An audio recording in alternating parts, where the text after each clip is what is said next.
Last night, the A's faced their Southern California rival Angels at the Coliseum, and it was all halos.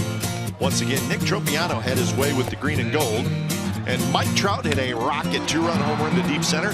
That was the capper on a lackluster evening in Oakland.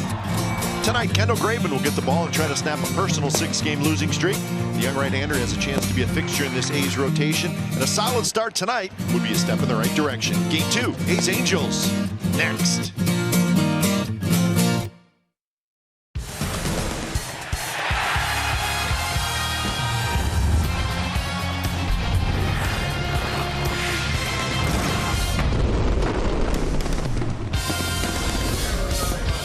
Tuesday Night Baseball from the Coliseum, and it's Game 2 of this 3-game series. Kendall Graveman's going to make his second start of the year. He'll be opposed by the lefter Hector Santiago, and the A's will try to get a win in this series. Angels Athletics coming up on Comcast Sportsnet, California. Good evening, everybody. Welcome to Oakland A's Baseball, along with Ray Fossig. I'm Glenn Kuiper. Mike Trout last night, first home run of the year. And if you're in the same division as Mike Trout, you're going to have to face him 19 times, Ray. He is terrific, and quite frankly, as hard as it is to say, he is fun to watch. He's good. Yeah, he's very good, and he showed it again last night. 17 times he's taken the A's pitching staff deep. And remember, he's only been in the league 2 or 3 years. He's Rookie of the Year, MVP, got Jesse Hahn last year at the Coliseum, a shot there, but it seems like every time he makes contact, it's loud. I mean, it's nothing soft off his bat, and of course last night against Sonny Gray turned out to be a big one. That sinker went down and into him, and he crushed it well over 400 feet to left center. But he's a great player, great center fielder, and not surprising, he's a most valuable player. Kendall Graveman will pitch tonight, make his second start of the year, and he pitched pretty well last week in his first start. He took the loss to the White Sox, but all in all, I think he was pleased with the performance. You know, considering he was coming off the flu, he was very weak. He pitched 5 innings plus against the White Sox. He gave up 1 walk and a 2-run home run. It all happened in the 6th inning, and looked like, as he said, he just lost it. I mean, he just lost the strength. But tonight he's healthy. He's on his normal turn. I'm sure we're going to see a different pitcher tonight. Forget about those negative numbers where he's not one. He's got a great sinking fastball. He get ground ball outs. He's got a changeup, a good breaking ball. He uses all those. He's got a chance tonight. And with the Angels throwing the lefty Hector Santiago tonight, the A's have all of their right-handed hitters in their lineup. We'll give you that lineup, and we'll have first pitch when we come back to the Coliseum. It's the A's and it's the Angels tonight. Game 2 of the series coming up on CSN California. Stick around.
A's Baseball on CSN California is brought to you by Jack in the Box. Taste the Baconlicious Sourdough Bacon Ranch Combo, only at Jack in the Box. And by Toyota, the full-line automaker with the longest-lasting vehicles in America. Toyota, let's go places. A's take the field. They are ready to go. Angels are ready to go, and so are we for Game 2 of this 3-game series. Game time weather for tonight is presented by the Santa Cruz Beach Boardwalk. The boardwalk is open. Visit beachboardwalk.com for park hours. Chilly tonight, 56 degrees. See, the fans are bundled up pretty good. So a little cooler tonight than it was last night. Mike Trout with a big home run last night as cooled him off. Yeah, Angels won by a final score of 4-1. So the lineup for the Angels tonight: Escobar, Nava, Trout, Pujols, Calhoun, Simmons, Choi, Soto, Giovitella. And Kendall Graveman on the mound for the Athletics. His second start. First came last Thursday against the White Sox, as we detailed in our open how he was not feeling that great coming off the flu, but get the sinker working and get the ground ball out, and that will be a big plus, especially after watching Trout go very deep last night on a fastball. So Yunel Escobar steps in, and we are about to get this ball game underway.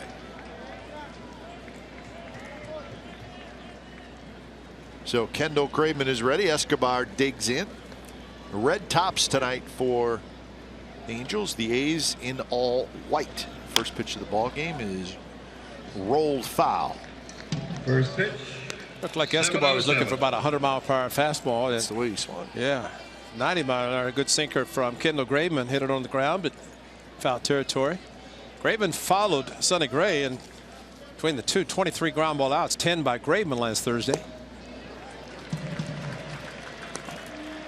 So quickly 0-2 to Yunel Escobar, who was 1 for 5 last night. Doubled and scored a run.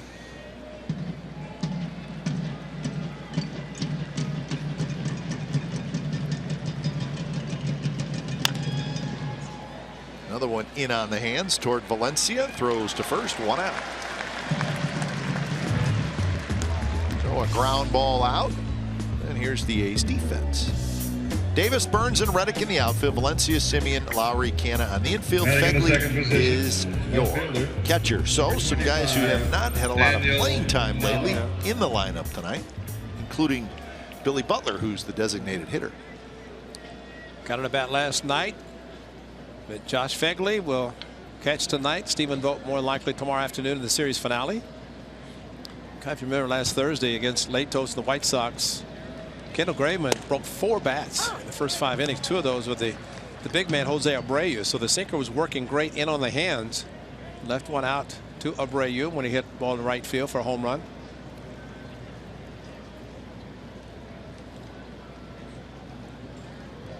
So here is Daniel Nava, the left fielder. Nava was 1 for 3. He knocked in a run. He had an RBI single to get the first run of the game in for the Angels last night.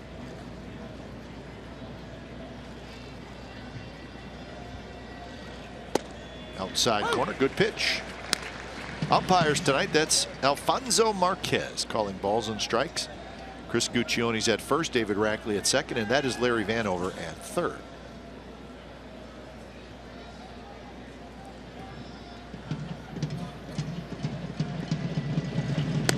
Pitch inside, and it almost hit Nava in the right elbow. He just turned away from it.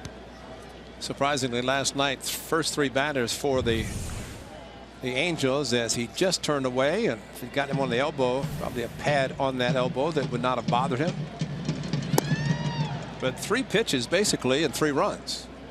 As Nava singled after Escobar had doubled, and then the next pitch after that, a 2-run home run by Trout. Very quickly, the A's down 3-0. And as you said, with not the big hits and not much offense, it's going to be tough to come back. Mike Trout to follow here in the first inning. A's come in with a 4-4 record. The Angels are 3-4. So just starting the second week of this 2016 season.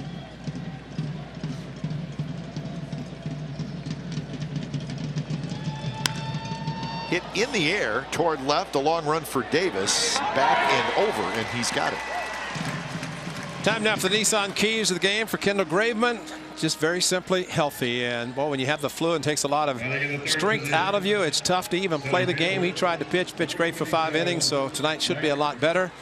And this is the first left-handed pitcher to face the Athletics in 5 days. So as Kite mentioned earlier, you see a lot of the right-handed hitters in the lineup, but Santiago starting tonight. He saw 3 up in Seattle, 1 Latos to follow in the end of the White Sox series, and last night Tropiano, who they hope to forget quickly because he did it again. First pitch to Trout is inside. I got it figured out with Tropiano. Do you? Yeah. Okay. Because the next time he starts against the A's, more likely to be on a regular turn because he will not be filling in. Okay. He will not be replacing somebody on the disabled list, and he'll just be taking a turn. So maybe that's going to help the A's because they've seen him. He's got a great changeup, good breaking pitch, and he's got the A's number for sure. Nick Tropiano. He can relax for 4 or 5 days. 6 strikeouts, couple of walks, no runs. That is just foul. Always thought that would be a good feeling. A starting pitcher, you throw well the night before, you get the win, and the next day you could just kind of relax a little. Yeah, just kick back and be a cheerleader. Last night, this is what he did. And just that great changeup. There's a breaking ball in the dirt that just mixed his pitches. And you know, I think the one thing the A's might have learned last night, if he has a runner in scoring position, he's not going to throw a fastball. He's going to throw a changeup, a curveball. 5 great innings, and as soon as he walked the batter, 6th inning after the Angels had scored, Mike Scioscia went to his bullpen. You're right, man. Yeah, look at him. I mean, for 4 days. It's a game face, but underneath that, I think he's probably pretty happy. I think that's why Smoltz, Glavine, Maddox were great golfers. Yeah. Because they all play golf in between their starts. Play golf the next day. Probably all scratch golfers. And you wonder if those guys were more upset after a bad round of golf as opposed to maybe a bad outing. Yeah, it's a good point. I want to think of when Ted Williams managed, he did not like his players to play golf. Figured it messed up their swing. Slow roller, throw to first, and they just got him. A little hesitation from Simeon, and Trout is very fast. So it was a close play, but it ends up being a 3-up, 3-down inning for Kendall Graveman. A's come to bat when we come back.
Heads to the plate. He's going to lead things off for the Athletics. The rest of the lineup following Burns. It'll be Fegley, Reddick, Valencia, Butler, Davis, Lowry, Canna, and Simeon. So Josh Fegley hitting in the 2nd spot. I like those catchers hitting high in a batting order. Fegley said he was looking at the lineup and started at the bottom. And he goes, "Oh no, where am I?" I thought for sure I was going to be in there. Yeah, they told me I was going to play. I did the same thing. I was thinking, who's catching tonight? It kind of caught me by surprise. Well, you know, when Jason Kendall was Pirates and here, sometimes let off, so it was automatically look at the top as the A's catcher. So the first pitch from Hector Santiago, make that the second pitch, is the ball. 2-0 to Burns. Burns, Fegley, Reddick. There's your top three tonight. And now it's 3-0. That's called pushing the pitch. Getting under it, pushing it, leaving it up high and out of the strike zone.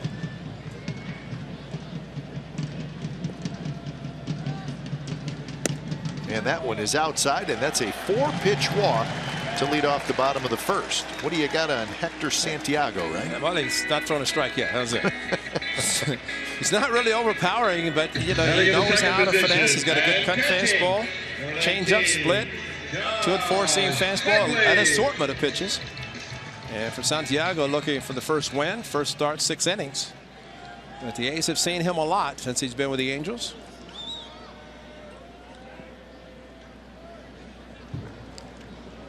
Charles Nagy, yeah, new pitching coach for the Angels. First pitch to Fegley, he shoots it foul. Charles Nagy, the pitcher to start the final game at Cleveland Memorial Stadium before they went over to then Jacobs Field. Had a good career with the Indians. Yes, he did. Very good pitcher. Looks like he did when he pitched, just the same. Mike Butcher with Mike Scioscia for many years. I think he ended up in Arizona. I'm trying to think. I think someplace in the National League. Yeah. I think you're right. That means he had to wear the Diamondbacks uniforms. Did you see those today? Yeah, what was going on there? I don't know. Did you break that down as an analyst? No. I've heard about the game on it. I was like, that's not serious, right? Yeah. Burns runs, pitches high, and no throw as Soto juggled it a little bit as he went for the release. So Burns has a stolen base, and that is his second of the year. Well, to transfer is always difficult, especially if you're trying to hurry. And Billy Burns looked like he just decided to stay with his eyes focused on second base. He's got a right-handed hitter, could take a pitch for him. And plus, he's got the all-time stolen base champion and Ricky Henderson watching his every move tonight. Fegley shoots it to the right side. First row of the second level, and then it bounces down into the lower level. All right, he tried to hit the ball to the right side. He's trying. And now he can get back to normal, doing whatever, because he has 2 strikes, and it's just tough because, just go back to what Darren Bush said, the pitchers know what the hitter's trying to do. Now the whole right side of the infield is open, even though the Angels are hopeful that he doesn't hit it to the right side, but they're playing him to pull and see how Santiago pitches it. Maybe carefully, especially with Burns thinking about stealing third.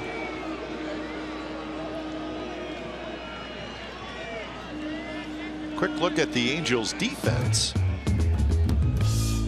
Nava, Trout, Calhoun, so good outfield. Escobar, Simmons, Giovitella, and Pujols on the infield.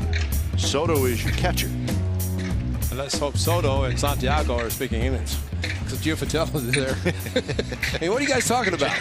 We don't want you to know, you know. Johnny just thought he would check in. Yeah.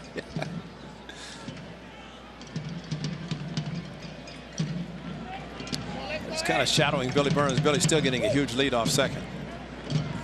Soto finally said, "What do you want to throw? I've given you all the signs. You've shaken off everything." See Giovitella trying to keep Burns close. Billy's got a good lead. And again, hit to the right side, foul.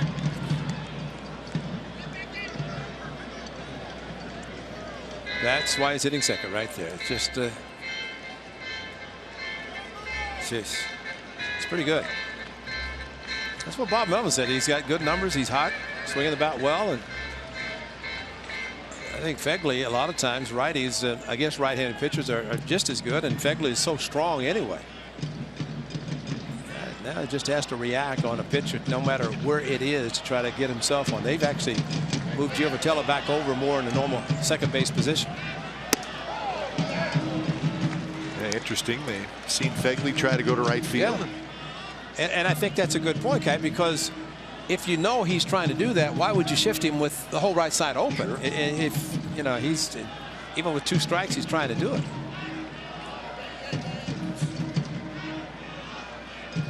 Going to get a breaking ball eventually.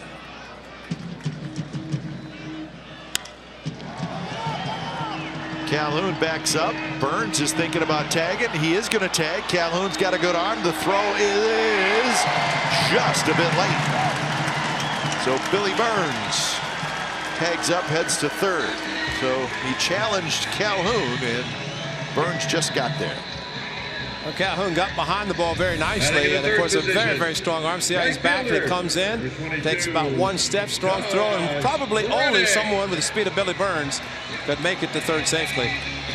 Throw is up a little bit. The key for Billy to keep his body on the bag, which he does, as Larry Vanover is making sure Escobar holding the tag. So Expo brought to you by Cache Creek Casino Resort. Runner at third, 1 out, and the hot-hitting Josh Reddick steps up. Billy tagged and then straight head first, and you know, Ricky may be saying this is a Billy Burns run. Hey, we got a lot of Ricky runs, but let's see if this turns out to be one. 2-0. And here are those gift runs we're talking about, Kai, with the exception of back to the pitcher, first or third, and they're infield moving all over the place. So Josh Reddick, who has been great going opposite field, beating the shift. And he does it again. Bounces it into center field. He just kind of tapped it through the box. And the A's take a 1-0 lead. So Reddick gets RBI number 4 on the season. That's just smart hitting. And Shooty Babbitt talking about that today and how he can't believe they're shifting when he just kind of waits the ball to get on him and then serves it out there. When he sees the shift, and I said to Josh and I said, are they starting to play a little bit more honest? He said, yeah, and then they go right back to it right now. Okay. Ray, we sit here and we see every A's game. We've seen Reddick bat, how he's changed his approach really last year. We've seen it already this year. What are scouts seeing that we're not seeing? I have no idea. I have no idea. I mean, it's just, we're watching it too. Watch his swing. Pitches outside. He opens, but then kind of guides his bat right to the he's thinking getting it there. Absolutely. And there's double to left center and hitting base hits to left field. And it's almost like, you're going to do that? Okay, I'll take them. And especially if you're driving in a run. But to your question, they may be putting all that information, but maybe enough times he's pulled the ball into the shift. They say, well, let's keep it that way. But I believe strongly, and we saw it in Seattle with Jed Lowry beating the shift, the ground ball to the shortstop that goes into left field. Runners in scoring position, everything I think should change based on how you're going to position your infield against certain hitters. And a huge shift for Valencia. Giovatello over on the left side. And with Pujols holding the runner, he got the whole right side open. Remember we talked last night, the Angels lead baseball in the number of shifts used. How about that? And Valencia pokes it into right field. That's a nice job of hitting. Yeah. So I guess as a hitter then, I mean, you have to have some discipline, because I'm sure Danny Valencia is going up there saying, hey, I'm a power hitter. I'm going to try to hit one over the fence, but he doesn't. He just does that. And he's got 2 strikes, so everything changes with the 2 strikes anyway. You might try to be aggressive until you get to the 2-strike count, but at that point, you take what they're going to give you. That pitch a little bit away, kept his bat back, and there's the shift. And there's a base hit.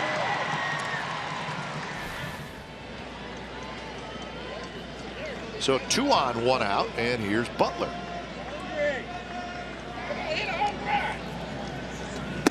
We talked with the guys in the pregame show about an early clutch hit. Well, the A's get an RBI single from Reddick. I just think it relaxes the rest of the lineup a little bit. Well, especially the pitcher. You know that because pitchers don't have to be concerned about one pitch. To third. Escobar out at second, and a pivot by Giavotella. Butler hits into the double play side, retired. So the A's get one on a couple of hits, a walk, a stolen base. So second inning coming up. A's 1, Angels nothing.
MLB.TV Premium, the #1 live streaming sports service, delivers everything you've come to expect and more.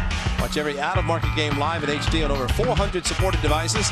Includes a free subscription to @Bat Premium, the #1 app for live baseball. Blackout and other restrictions apply. Visit MLB.TV for details. So the A's grab a 1-0 lead early, and here's Albert Pujols, followed by Calhoun and Andrelton Simmons. Kendall Graveman got in the first inning something he didn't get at all last Thursday against the White Sox. Because Matt Latos was exceptional against the Athletics in their offense. And Graveman gave up the Abreu home run, and that was the only damage done. Graveman made a couple starts against the Angels last year, both of them in Anaheim. One was not good, the other was terrific, maybe the best start of his career. Unfortunately, it was a loss. On June 13th, pitched a complete game 8-hitter. I mean, he was just rolling along. The only problem, first inning, Albert Pujols a home run. Yeah. Final score, Angels 1, A's nothing. That was it. He had everything working. Johnny G with a breaking ball. Fegley catching him again, but see the breaking ball. That's 3 of them. That's a low part of the strike zone. He's working on the cut fastball back door to the left-handers, and he had everything working in that game. Tough to walk away from that game with a loss. The other start, a couple of earned runs in 3 innings, did not last long. It was early in the season, and again, both those were down in Anaheim. 3-2 now to Pujols. Pujols 4 for 27 on the year. Does not have a home run yet.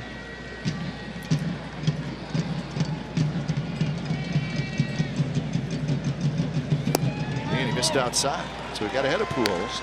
Now this is the home run that Pujols hit in that start. That was a complete game. Only run in the game. There it was. Try to go fastball inside and sink it down and in to get a ground ball. Instead, it went Batting in the 5th open. position, right fielder. You don't make a mistake number with Albert 56, because he can Cole do that. Calhoun. Which he's done a lot of it throughout his career. 560 times. Yeah. See how much the A's pay attention to him tonight. He hit the first stolen base for the Angels this year. Well, I 7th mean, game. I'm triple checking on this. The A's were holding him on when he stole, right? Yes, they were. But it didn't help because nobody looked at him. I mean, I was Except us. talking to a scout that I know, and he said, why the A's holding Pujols. I said they were. Yeah. He still took off. The pitcher just did not look. And he will do a sneak attack, and he's done that. Liam Hendricks was on the mound, and he just walked there. Actually, no throw into second base. And the Angels have one stolen base all year, and it was that Pujols one yesterday. And Albert Pujols is smart enough to know that people think he can't run. He's healthier now, and you really have to pay attention to him. Now with a left-handed hitter, you got 3 guys on the right side of the infield, so Canna can hold Pujols with the left-handed hitter. Hit hard under the glove of Canna. Pujols is going to round second. He's going to try for third. Reddick's got a shot. The throw is just a little offline, and Pujols is going to make it.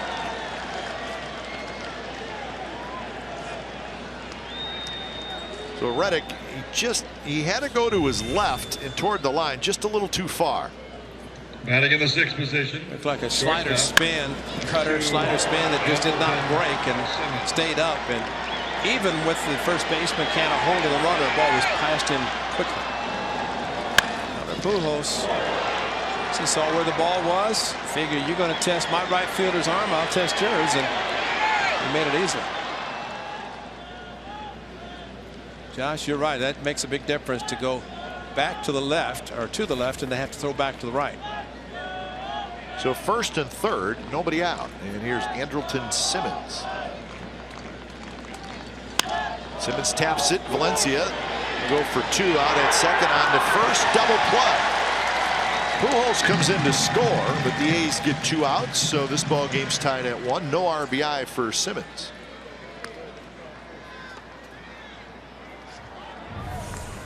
Batting in the 7th Well, position. you're going to take the double play if you can get it, and that was enough that A's weren't able to turn to 2, so give up a run to tie it. The only time you go home at a play like that is if you don't feel you can double up the hitter, and the A's were able to do it easily and get 2 outs. And so a leadoff walk in this inning, scores. Same with Billy Burns in the A's bottom of the first inning. Off the glove. This is Ji-Man Choi. New additions for the Angels. Ji-Man Choi. Second start so far this year. Swings through that one.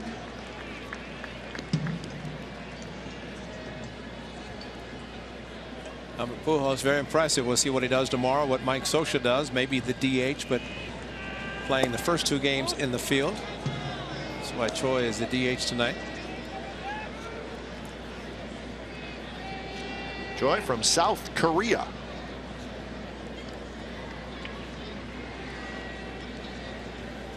Where's Dale from? A little hot. But he's been in the States playing professionally for a while. He's been with the Mariners. Woo. Getting a chance making the roster for the Angels out of spring training. He's on their 40-man roster, so he did not need to be added. He's a switch hitter. He had a pretty good eye. Well, Albert Pujols at first. Check the lead. He is being held. There's a single, center field, and then he gets on first. And Alonso holds him, and he just took off on first move with no look whatsoever from Liam. And then ground ball back to Hendricks. He looked. Albert, he'd had him by 40 feet. Throws to first, and as it turned out, Simmons, the next hitter, blooped a base hit to right field to score the 4th run.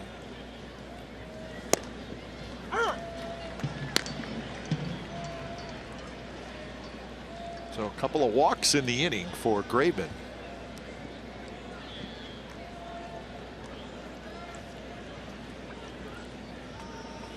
That was an interesting setup by Giovanni Soto. He stayed in the batter's box. This time he's out of the box, but he stayed in the batter's box with his right foot. But he put up his hand to say time while I looked for the third baseman sign in Ron Renick.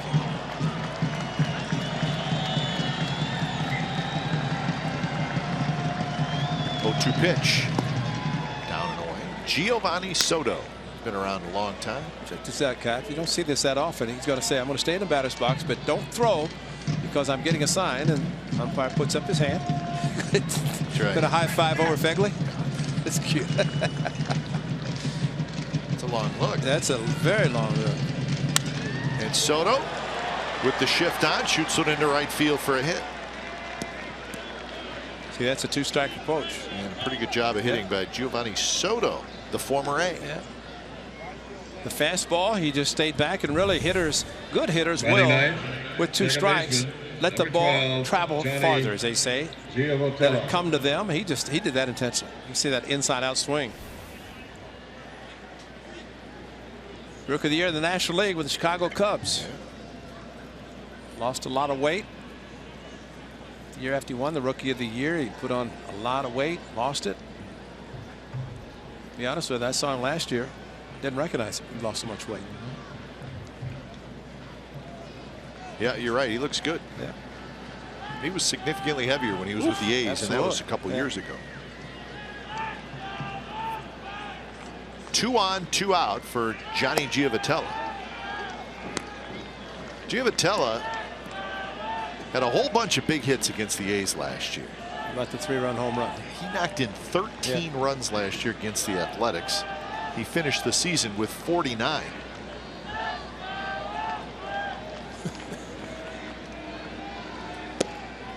In there, first strike. Tried to pitch him inside down at Anaheim in a 3-run home run down the left field line. But some teams, certain teams, they just feel a lot better against the pitching staff. And called him Johnny Baseball in Anaheim, and he did a great job.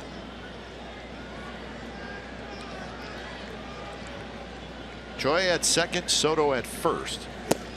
Chases that cut fastball, slider. That's a great pitch to get him to chase off the plate. Started on the corner. That's where if a hitter can recognize the spin, he will not swing at the pitch, but it is easier said than done. 90 feet or 60 feet away. And Graveman has a good one. Good two-seamer, the sinker, plus the breaking ball going away from the right-handers. Swing and a miss. He struck him out.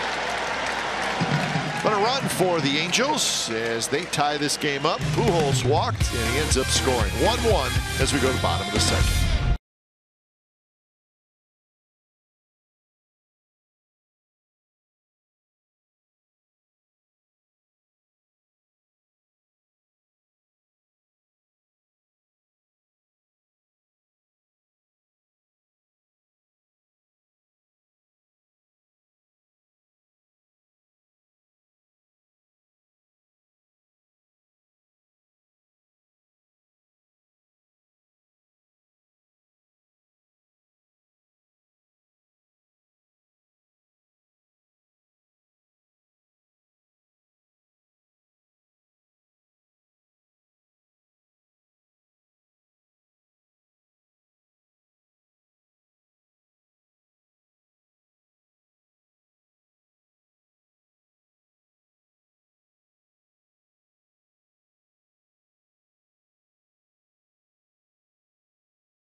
California is brought to you by AAA. What does your insurance do when it's not doing insurance? It should do more. Go to AAA.com for details. So it's a 1-1 game, bottom of the second. Eye blacks out. Red hat's a little bit of a concern, but the A's jersey was there. Could be a Stanford hat. Ooh. I'm just trying to when Lowry comes help up, the gentleman out. when Lowry comes up, it could right. be a Stanford. That's right. Although Bob Melvin, being Cal, probably won't like it. That's right.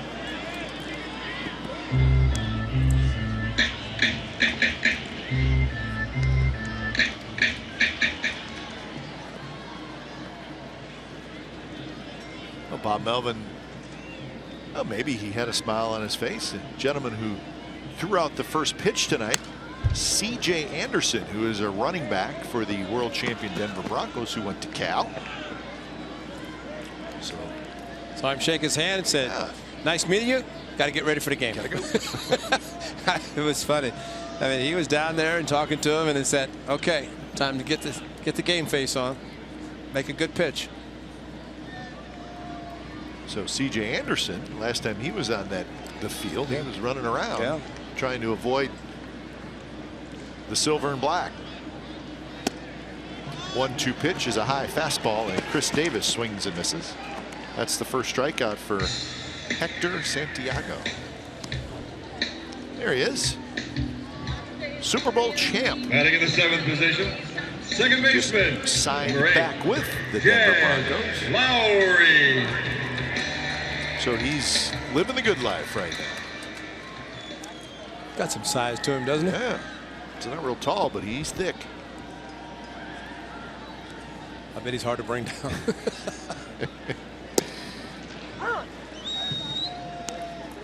Lowry steps in. Lowry 8 hits and 31 at bats. That's a .258 average. He's knocked in 7. He's got 1 double. Grounds this one towards short. Simmons, very smooth. Andrelton Simmons. Probably the wrong guy to hit a ball to. He's pretty good. In the hole, up the middle, doesn't Batting in matter. the 8th position. First Angels baseman. let a pretty good shortstop Number at 20, Dyer Park go. I mean, he was kind of the table setter. Hitting wise, of course, a very good shortstop, former Gold Glove winner. Simmons, young, under control for several years. Long time. Yeah, he's got a long contract. You know, so it probably factored into it. But Ibar was very good, and kind of almost happy he's gone because he see him all those times he would find a way to hurt you. I was a fan. I liked their guy. No, I liked him. He him. was a very good player. Liked him, but he could do some damage. Yeah. But Ibar, a free agent after this year, so that may have had something to do with it. 0-1 to Canna. Canna jammed a little bit in it. 0-2. Santiago got right in under the hands of Mark Canna. We've seen this from Santiago too, where he'll struggle early and then settle in. We don't want that to happen.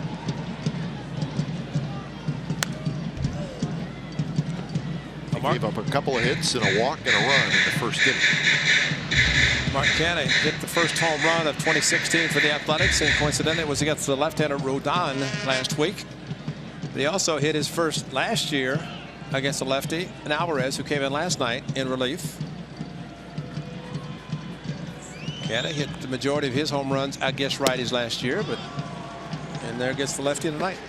So that's a pretty darn good inning for Hector Santiago. A couple of strikeouts, and we're moving to the third. 1-1 game.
Frost brewed Coors Light. Good note here. Most consecutive seasons managing a Major League Baseball team. Of course, Connie Mack, the Philadelphia A's, well, he was like owner, GM, and he did everything. Walter Alston, Bobby Cox, Tommy Lasorda. So it's interesting. Sparky Anderson and then Mike Scioscia, 17 years. But it's interesting with Sparky Anderson. I guess your initial thought is him managing the Cincinnati Reds because they had the big red machine and they won a couple of World Series, but he was actually in Detroit significantly longer than he was in Cincinnati. Yep. And won a World Series in Detroit. I remember that shot in '84. He yelled out from the dugout when Goose Gossage was on the mound. Kirk Gibson, and he's yelling, "He's going to pitch to you." That's right. First base is open. He's going to pitch to you. Upper deck, Tiger Stadium. Sparky. Connie Mack owned the team, couldn't fire himself, so nobody will ever manage 50 years. No way. And plus, I think one of the great, seeing Art Howe dressed as Connie Mack, at least for pregame, with the suit, the top hat on, when they celebrated the anniversary, some anniversary of the Philadelphia A's. No, you just won't see that anymore. Nope. Ted Turner tried it one time with the Braves. He came out of the stands and realized managing probably a little bit harder than I thought. So I'll go back and sit down. The players were happy. Yeah, exactly. That was not well received. No. Long time ago. Well, late Jerry Coleman came out of the broadcast booth to manage San Diego for a year. He said, wasted year. The guy in Houston, Larry Durker. Larry Durker, yeah. Hawk Harrelson left to go be a general manager of the White Sox. One away here in the top of the third.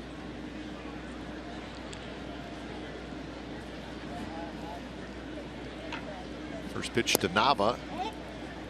A sinker that drops low. Nava hit a fly ball to left field in the first inning. Things worked out well for Bob Brenly. He broadcast the Diamondbacks, went down on the field, won a world championship, went to the Cubs, and now back to the Diamondbacks. Yeah, he's doing just fine. Yeah.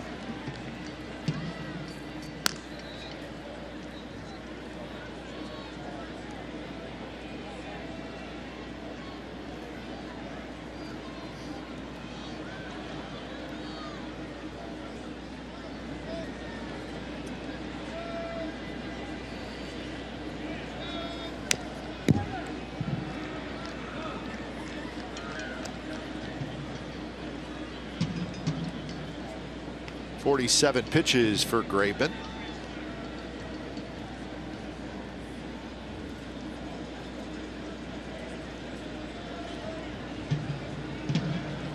Shift is on. Valencia playing shortstop. Just foul.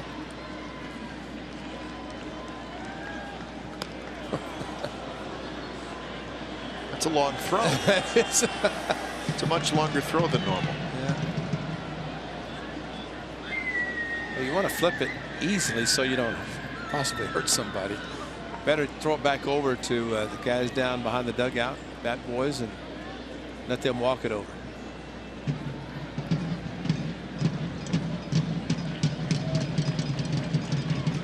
One-two pitch to Daniel Nava. A good pitch and a pretty good job of spoiling that pitch from Nava. And you know, if he had gotten a base hit, it'd been in left field. No question. Because that ball was sinking away and he protected, and that's one of those that you kind of excuse me swing and three to the right side. Of course, when you do that, you throw that top of pitch, you're hopeful that he's going to roll over and hit the ball into the shift. Again, the two strikes hitters have a tendency, good hitters, to change their philosophy. Graveman tried to come inside, missed a little high.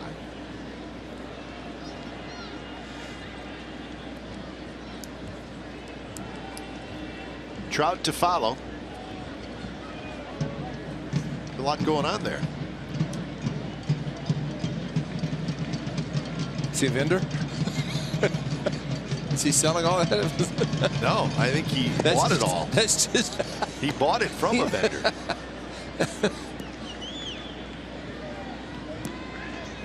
He's a little out of breath. He's acting like he thought it was a 7:35 first pitch.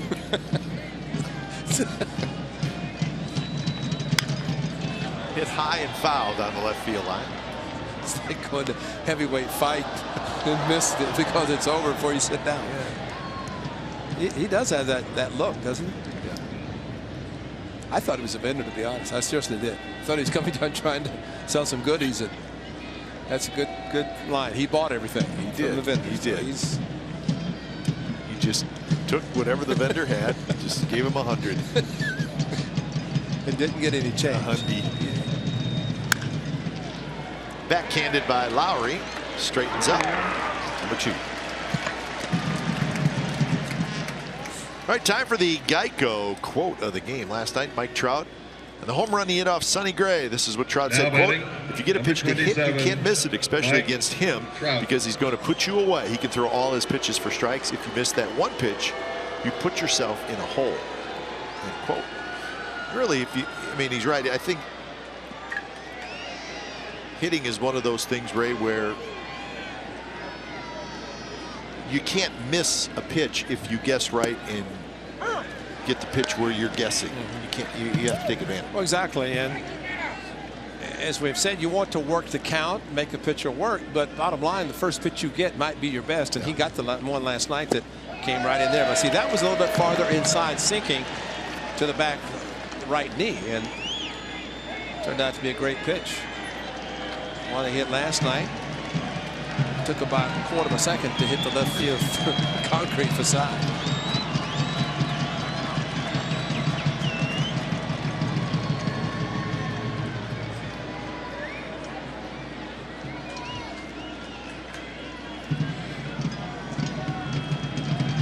So it was fun because this is the home run from last night, and you can put it on your stopwatch if you want.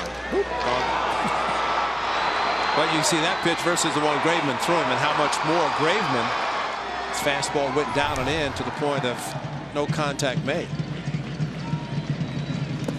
And it was interesting today as I was walking in through the long tunnel that down by the clubhouses, Trout and Sonny Gray were standing there talking, and they were having a pretty good conversation.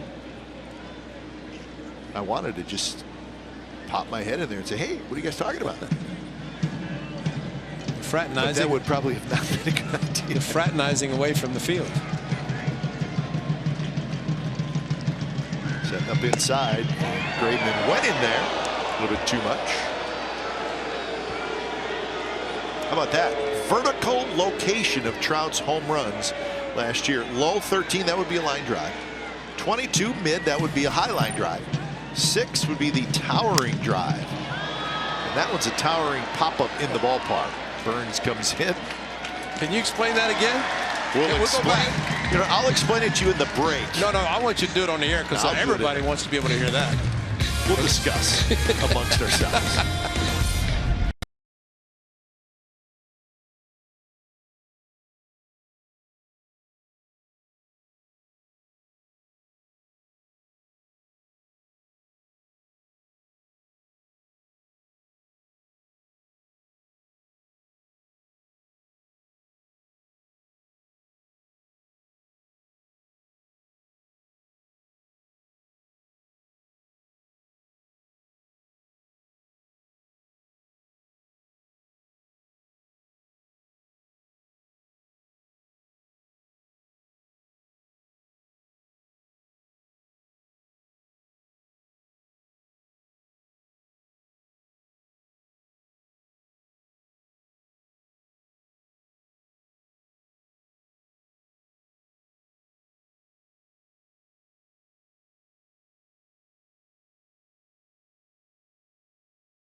in the bottom of the third.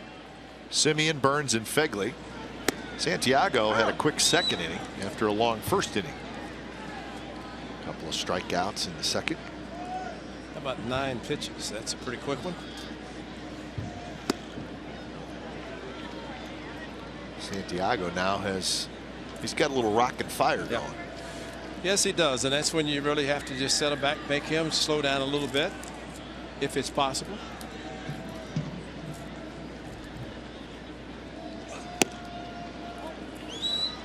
That one at 93 miles an hour. That's about tops velocity for Santiago. But he's got a little bit of a herky-jerky. He's got a quick arm. See, slider, fastball in, fastball away. Change up, gone. How many pitches does he throw? That's only with one sign. Fastball. You didn't think he had that many? Guess he wanted to go fastball in, but he gave him that sign on the second one. Look, this is a little hop right there. That's a little confusing for the hitters to be able to pick that up. He's got a little rock right in the middle of his delivery. And Tropiano had a little bit of that last night from the right side. Lots of fastballs, so fastball change. That's what's going on right now. Deep to left. Nava's going to watch it, and that baby is out of here. So Semien, he leaned on that one a little bit, and the A's take a 2-1 lead. And we talked about the sound off the bat of Mike Trout. We just heard it again with Marcus Semien.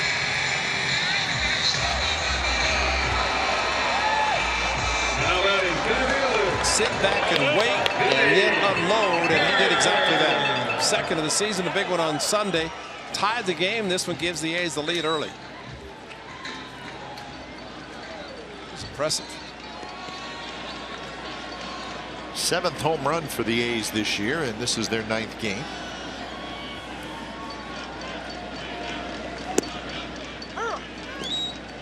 And there are some players on the A's still looking for the first. And you start thinking, you see guys with multiple home runs,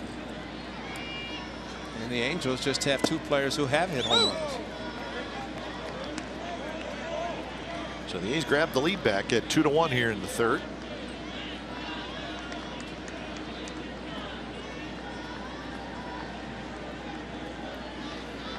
Burns walked, stole a base, and scored a run. He loops this one to center. Trout hustling in, still coming, but it'll drop. Well, you want to see a good swing, just saw one from Billy Burns to get on base, but how about Marcus Semien? Watch this swing. That's a textbook swing. Sounded great. Went the distance without any possibility of coming down before going over the wall. Josh Phegley. That's a great swing. Way up on the staircase. Stairwell in left field. It's our measuring stick when it goes up the stairwell, right? So 4 hits in the game now as Burns is aboard. So the cat and mouse starts with Burns. Giovatello playing right by second base. So Phegley's got a hole on the right side, and he like he was trying. Yeah. Can't blame him. Nope.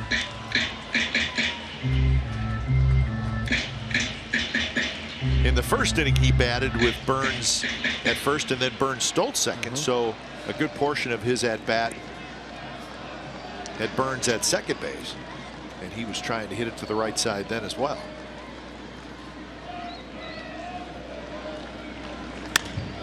This one tapped slowly. Phegley runs pretty well. They'll throw to first, and they just got him. He does get Burns to second. A good effort by Phegley to try to go that distance or that direction, just to not hit it hard enough, but see where Giovatello is, and the ball too slowly, but you're right about Phegley getting down the line. Can run, and Giovatello had to hurry his throw. Good stretch by Pujols. That'd be one heck of a collision there, wouldn't it? Phegley and Pujols. Oof.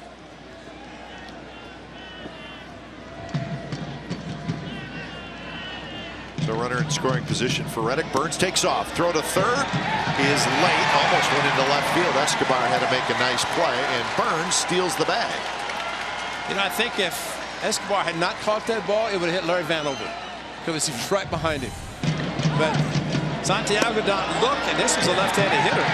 See, Vanover walked right in it, but Escobar going back and able to catch the ball to keep it from going to left field.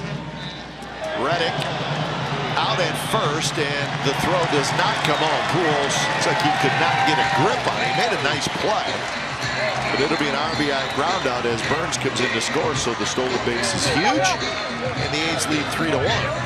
Albert touched the bag, and then he was ready to throw home. I don't know that he had a play there. Now, you know, with Billy Burns going on contact, Albert, a great play to save extra bases, got the bag, but then the ball kind of went up in the webbing of his first baseman's mitt. Notice Albert touched the bag with his right hand, the glove and the ball. It's like touching with your foot, with your hand, same thing, but Valencia drives one toward left center, but Trout's got room. He makes the catch. Side retired. Good inning for the A's. A couple of runs on a couple of hits. And one of those hits was Marcus Simeon's second home run of the year. So fourth inning coming up. A's lead at 3-1.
Simeon, a couple of runs for the A's in the bottom of the third, so they lead the Angels 3-1.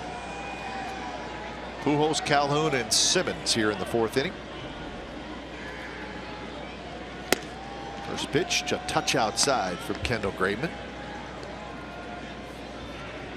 Pujols walked and scored in the second inning.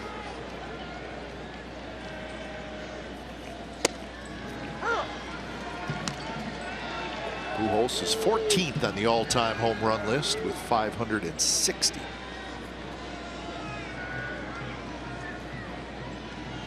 And last night he scored his 1600th career run.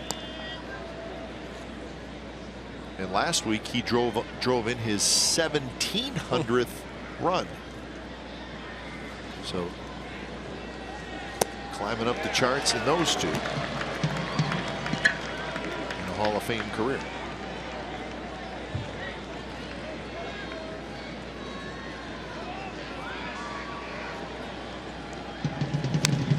Pujols working tonight, but we're going to show you what he did earlier today.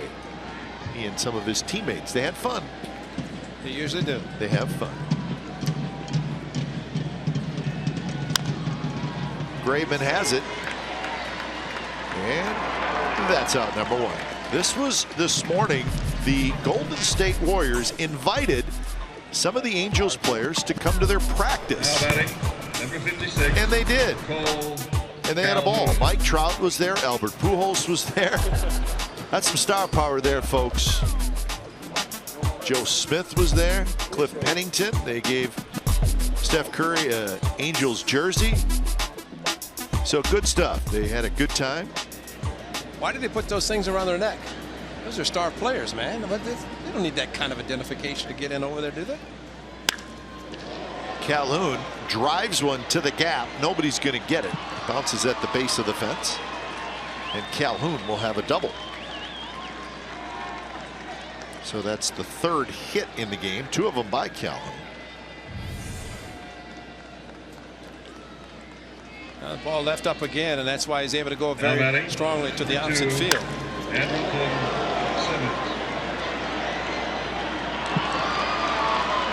For Calhoun, that's his first extra base hit this year. I should tell you this about that trip that the Angels made. There is video of Mike Trout dunking a basketball. Really? Yeah. Legitimate dunk. In street clothes. So he can do a lot. Burns hustling back. Still going back. He has it. And Calhoun will tag and go to third, but they're 2 outs now.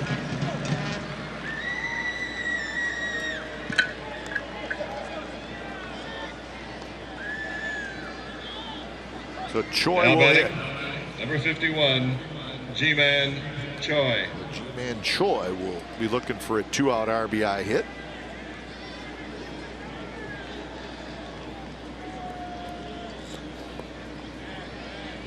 I want to go to Warriors practice. Yeah. I want to see you dunk. That's not happening. That is not happening. I believe you could. 8-foot basket, I'm good. Or get a trampoline. 8.5. See all the media there? Yeah. Warriors will go for the record tomorrow night against Memphis right across the street. That will be a spectacle. Fortunately, the A's are playing in the afternoon. Yes, we will be at home watching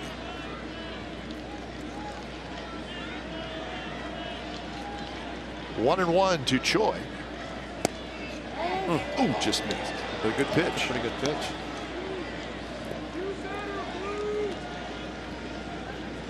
So you have all this excitement about tomorrow night for the Warriors, and they got a chance to set a record, but the playoffs haven't even started. That's right. That'll get started this weekend. We're not sure exactly when the Warriors will play, Saturday or Sunday.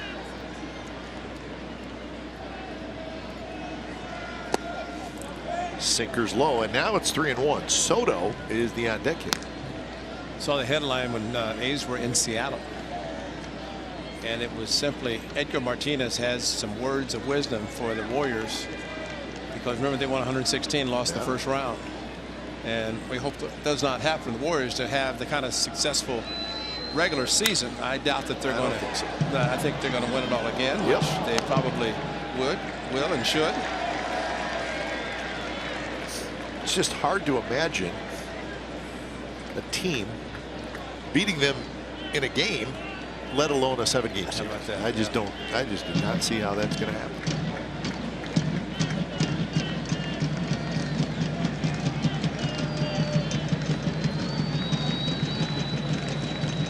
3-2 to Choi is rolled over to the right side. Canna underhand. Graveman just in time. Closer than it looked like it was going to be. Graveman just got over there in time. Side retired. 3-1 A's lead as we head to the bottom of the 4th.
Designated hitter, 16, Billy Butler. So 3-1, the A's lead the Angels. Bottom of the fourth on a chilly night. Well, not chilly, but a cool night at the Coliseum. It was 56 degrees at first pitch. So it may slide under the 50-degree mark by the end of the game, but that's all right. We're used to that here in April. Got spoiled last week, though, with the 83, but and this is more normal, I guess you could say. And it was nice weather in Seattle. Yep. Butler off the end of the bat. It did not have that right sound. So that is out number 1. Well, earlier today in the Coliseum parking lot, volunteers from PG&E, A's season ticket holders, home run heroes, kids, and A's players, wives, and girlfriends built and painted 4 playhouses to benefit a Habitat for Humanity housing development in Martinez, California. This build is part of PG&E's A's Play It Forward program. Recipient families were selected through the Blue Star Moms, an organization for mothers who have children serving or have served. So, very nice effort by everybody involved today outside. It's amazing, and that was about a 15-second clip. They built 4 in 15 seconds. That's pretty good. They were not messing around. Yeah. It's amazing how Comcast Sportsnet California has cameras everywhere. Just, I mean, no matter where you are, there's a camera. Sometimes I wish the people that worked on my house would build that thing. Exactly. Oh, let's not go there, because believe me. Yeah, that's true. Your story's better than mine. Yeah.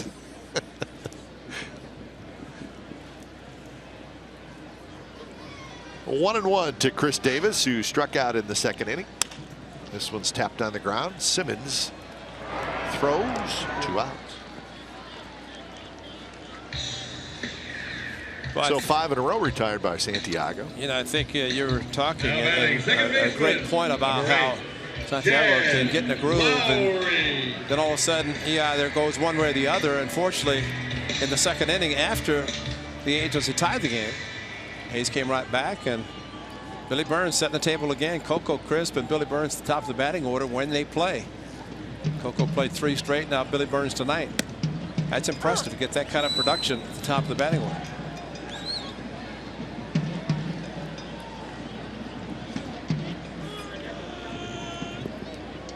Lowry grounded out to short back in the second inning. Hitting in the 7th spot tonight. This one off the end of the bat shallow. And it's a quick inning for Hector Santiago, and we're moving to the 5th here at the Coliseum. And the A's are leading the Angels 3-1.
Sharks travel to Staples Center to take on the Los Angeles Kings in the first round of the Stanley Cup playoffs. Game 1 coverage begins at 7 p.m. with Sharks pregame live. The home of the authentic Sharks fan is CSN California. So Sharks, their playoffs start Thursday.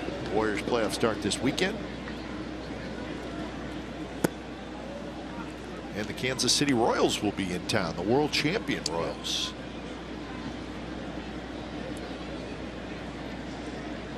One and one to Giovanni Soto. Soto had a base hit in the second, one of 3 hits allowed by Graveman. Got the hole on the right side again.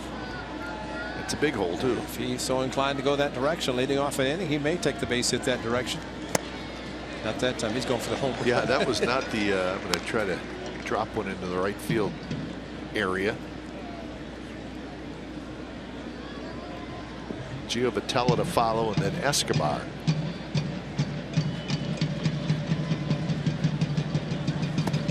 Slider, and Soto missed it badly, and that's a strikeout.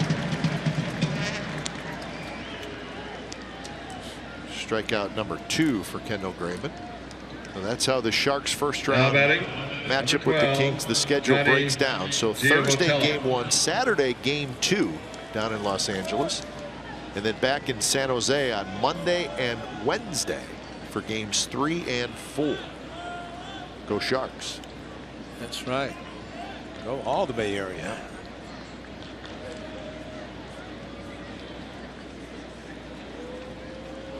Giovatello takes a good breaking ball from Graveman. Thing about Kendall Graveman tonight, he's using all of his pitches. He's got the sinker, the slider, the cutter, curveball, changeup. I mean, he's got everything working. At the end of the bat to Canna, and Canna grabs it, and that's out number 2. Want to send out a happy birthday wish to the daughter of Mark Kotze, our bench coach. Grace Kotze is celebrating her 12th birthday today. Mark asked if we could wish her a happy birthday. Wave, Daddy. And we would gladly do that. So Grace Kotze, happy 12th birthday. So that means 12th, that was 2004. Mark, 2 years later, Grace, if you ever see the video of your dad hitting an inside the park home run at the Metrodome. He was fast. Yeah, and we got a chance to watch him celebrate with Jason Kendall 2006 in Seattle whenever they won the division. And I want to say that was the first time for Mark and for Kendall to go to postseason. Yep. And they celebrated. As a matter of fact, they went straight for each other because they figured neither one had been there and they were doing it. So happy birthday, Grace. Hope she's watching. Well, we showed her dad enough. I hope she is. I'm sure she's watching. And I'm sure Dad wishes they were all together for the birthday. Yeah, I think Mark Kotze is going to manage one of these days. And he is he's impressed his manager, Bob Melvin, because Skipper said that he's never seen anybody take over as a bench coach, the hitting coach before, now the bench coach, and doing everything. It's exactly what Bob Melvin wants. And spring training, setting up spring training. So the sacrifices you make, especially with a family like that and young kids, and so I'd say that that's minimal on his part to want to be in the game and to advance. And again, I think eventually as a manager.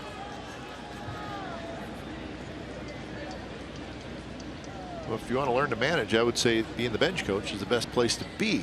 And he said he's learned a lot just from the manager, Bob Melvin, one of the best. And we've seen him since mid-2011.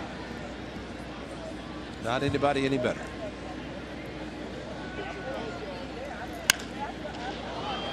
Nava drives one to left, but room for Chris Davis, and Davis has it side retired. So a runner left, bottom of the 5th coming up. It'll be Canna, then that man Marcus Semien, followed by Billy Burns. Semien already with a home run tonight. A's lead 3-1.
It's the bottom of the 5th inning.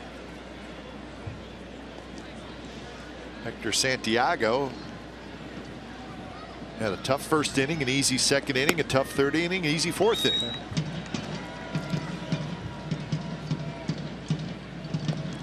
And just wonder consistency. If he had all the good innings and he's capable of doing it, it's just you have to take advantage when he has a little bump in the road. Gonna get a quick out here. Ends up being the catcher, Soto, who makes the catch. Fans, you can look like Sonny Gray with your very own striped socks, presented by Black Bear Diner at the A's first Little League Day on Sunday, April the 17th. 15,000 fans will receive a pair of striped socks made famous by A's ace Sonny Gray. Get more information and purchase tickets today at athletics.com/promotions or by calling 877-493-BALL.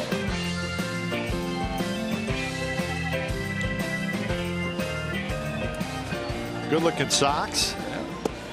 Not as good as yours, though. Pretty good menu too at Black Bear Diner. Yeah. So I just stretch you out there. What kind of socks you have on tonight? It's pretty good. Yeah. See, nobody's socks will ever be better than yours. I mean, those striped socks, forget it, man. Yours are the best. I appreciate that.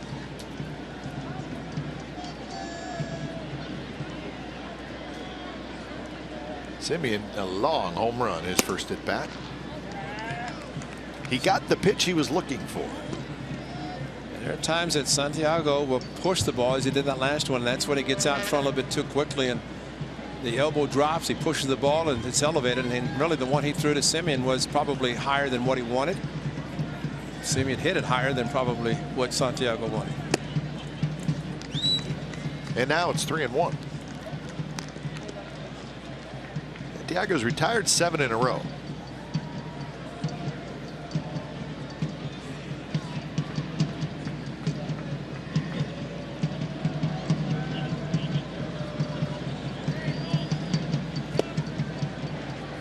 .85, so he took a little off.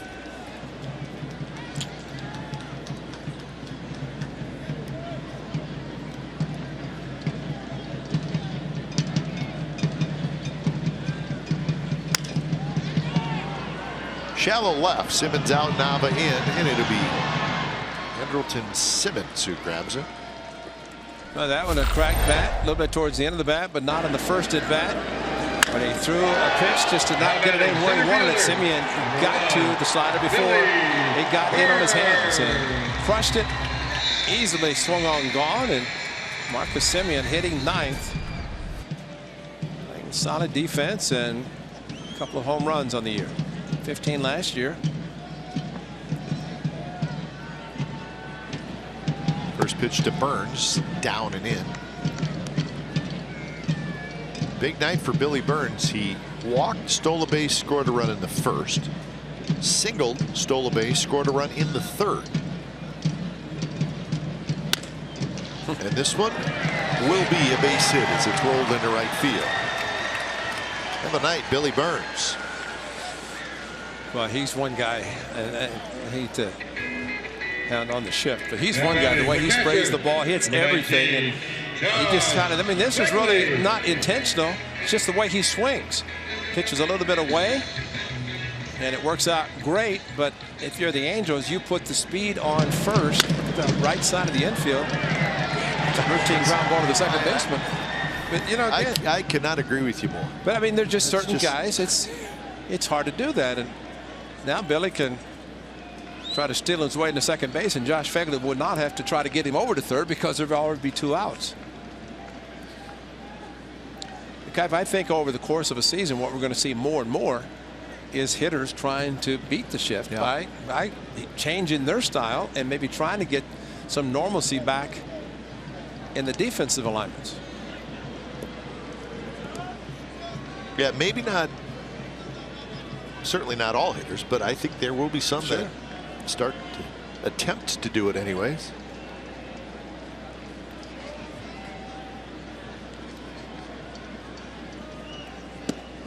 That one a strike to Phegley, who has hit a fly ball to right field, and he is grounded to second. That was a slide step from Santiago to Phegley, and Phegley is looking to Ron Washington. The problem is Billy Burns probably has a green light, and as a right-handed hitter, you can see the runner take off, and even if it's a second strike, you might as well let him go to try to get into scoring position. Good changeup by Santiago at 80 miles an hour. Now everything changes. Threw a good changeup to Simeon, 3-1, and that's a very good one to Phegley.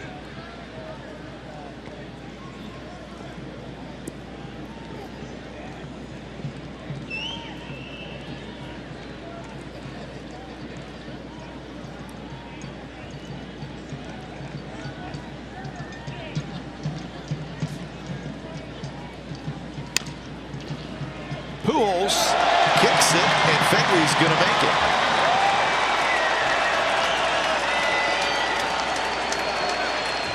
That might have been a case of, as you had said earlier, Phegley can run. Typically, Albert Pujols, if he just steps one step back and gets the ball out, he gets Phegley, but Phegley runs hard. But he charged the ball and it ate him up. And I think he could have just stayed back in his normal position, taken the hop, gone to the bag, and gotten the out. But instead, the air and puts a runner in scoring position. You know how, Ray, we often talk about a short hop and an in-between hop and the difference. That was an in-between hop.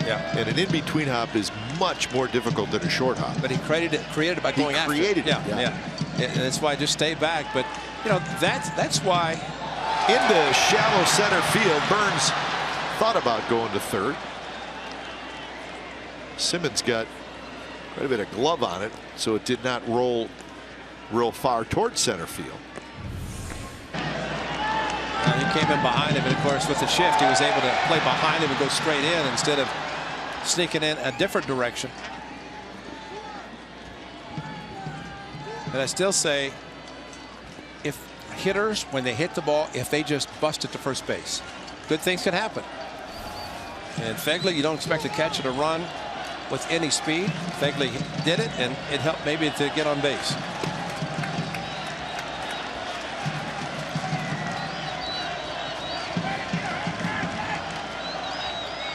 First pitch to Reddick, off the plate. Reddick, an RBI single and an RBI ground out.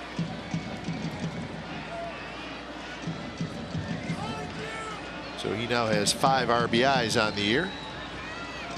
It's a good start for Josh. Fastball missed away. Seems like every pitch he takes, he knows what's coming, and he just not in the strike zone, he takes it. I know everybody should be doing that, but not everybody does.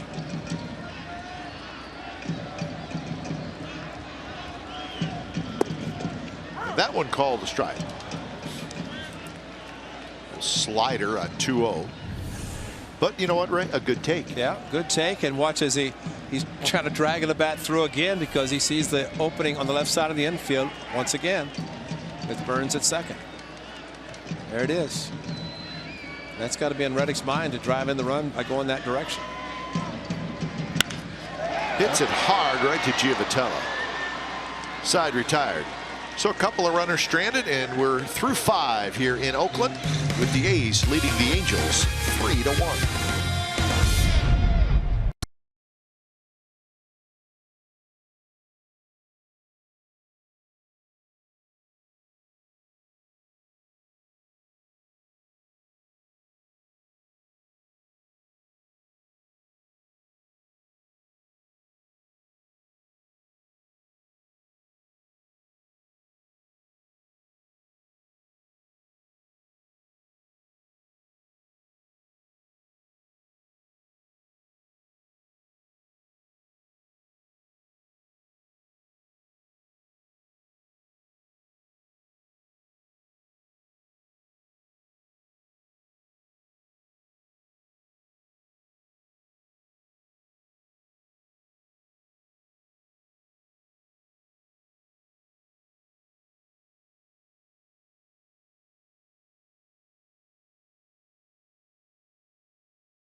season of the CSN All-Star Teacher Program is upon us, recognizing teachers that make a difference. Visit csncalifornia.com and vote.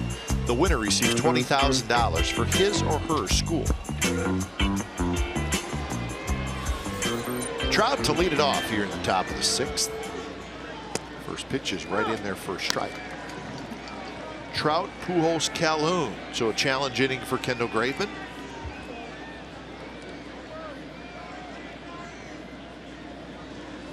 Rangers are leading the Mariners 5-0 in the 5th inning. Texas won last night 7-3. That's Mariners struggling a little bit. 4 in a row. Almost 5, and coming off 2 or 3 down in Arlington, Texas. Holland pitching tonight for the Rangers against Wade Miley.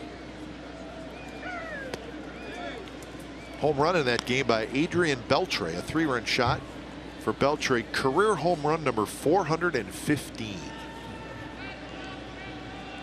Not surprising the Rangers want to extend his contract.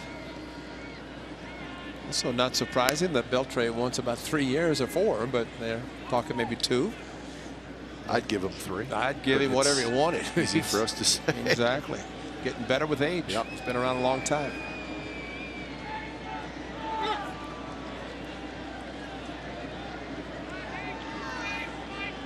Another 5 very good innings for Kendall Graveman, like he did against Chicago. This was the 6th inning that he gave up the walk and the 2-run home run, but that was then, this is now, and feeling much better. It's a good slow type curveball to Mike Trout. Throw the hard slider, try to get him to chase. No, sinker in. And it's way in, and the count is 3-2.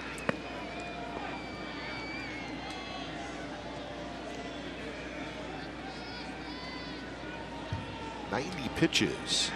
Pretty good ball strike ratio for Graveman tonight. Payoff pitch, tapped slowly. Valencia, quick throw, and they got Trout. 50 play by Valencia. No time to hesitate there.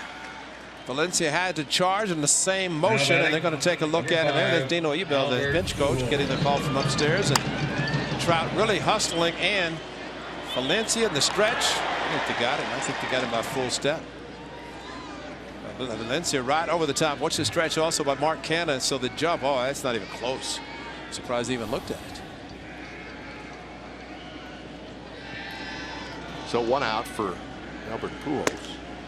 You know, to have the combination of power and speed the way Trout does, it's like Ricky. Let him get a single or a walk, you'll steal second and third. Trout at one time was doing that. Smash foul. Boys have it 4 seconds from the right side, and that's sprinter speed. And he can dunk. Albert went around 1-2. Alfonso Marquez points at Pujols. So Graveman ahead in the count, and he got it. 3rd strikeout for Kendall Graveman.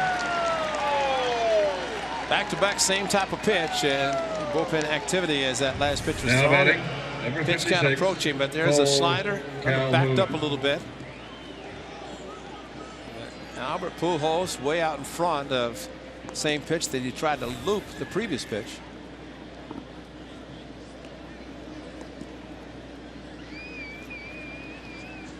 So 2 away for Cole Calhoun, who has had a good night. A single in the 2nd, a double in the 4th. See that curveball, Kai? If you go back to the last inning, that Nava with a runner at first. Fernando Rodriguez getting loose, but the fact that Kendall Graveman can throw that breaking ball effectively in the first pitch. Hitters don't have to swing, but they start their swing and they complete it. A lot of times they don't do anything with it. Like Nava hit the routine fly ball to left field, and Calhoun out in front. So if you have the ability to throw a good curveball, something off-speed first pitch when a hitter is geared for the fastball, you might get an easy out or at least a quick strike.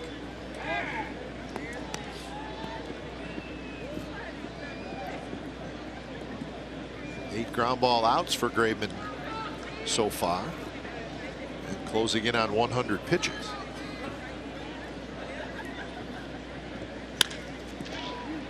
Simeon has it. Side retired. 3 up, 3 down inning for Kendall Graveman, and we're going to the bottom of the 6th. It'll be Valencia, Butler, and Davis. 3-1, A's lead.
Here it's brought to you by McDonald's. On this date in 1955 at Municipal Stadium in Kansas City, the Kansas City Athletics beat the Tigers 6-2 in their first ever game in Kansas City. Franchise shift from Philadelphia, initially warmly received by the Missouri fans. The A's drew 1.3 million patrons to the ballpark in their very first season.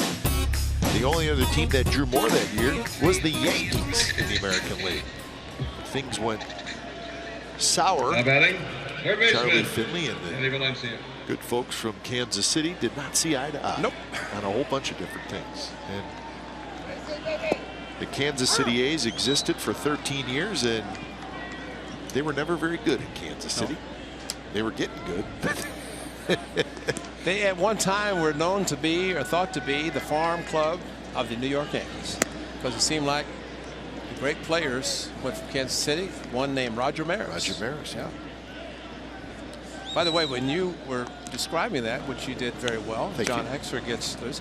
I heard you mention the word shift. Did I? Yeah. There's something in it. They shifted to Philadelphia. It's like a twitch I have, except it's not a physical twitch. I just say shift. And they are. Yeah, of course they are. I don't even say it anymore because that's what's happening anymore. Yeah. Simmons on a one-hopper. Just justifies it right there. All right, how about some names, Ray? Maybe some names you recognize. Yeah. The opening day lineup for the Kansas City Athletics. I've heard of Vic Power, Jim Finnegan. Bill Wilson, the center fielder, hit a home run. He had a big day. Got Zernial. That one. The pitcher was Alex Kellner. Yeah. He got the win. And Lou Boudreau was the right. manager. 63-91 was the final record. Boudreau was a player manager in Cleveland. That's right. The Butler swings at the first pitch. Skies one. Maybe we should call our good friend Monty Moore and have Monty. He'd tell us about every one of those players. Well, it's interesting.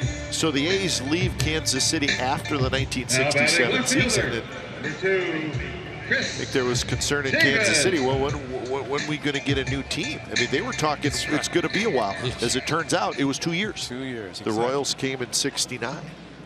And what's even more interesting is the A's leave Kansas City. And at the time they leave, their minor league system is stacked, and it turns out to be all these great players that win 3 world championships. And the Kansas City Royals, who come in '69, they have a great team in waiting, and they end up being a great team in the 70s. They never won in the 70s. Because we always beat them. Because you always beat them, but they had some pretty good teams. Yeah, they did. But it was a great rivalry between the A's and the Royals at the time. And the A's and the Rangers, but times were good then. So 72-3-4. Only the Yankees, the other team, to win at least 3 World Championships. Pujols has this one. Takes a tough hop. So Hector Santiago rolling along, but so is Kendall Graveman. And the 7th inning's coming up. 3-1. A's.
Forward right choice. How about Kendall Graveman tonight?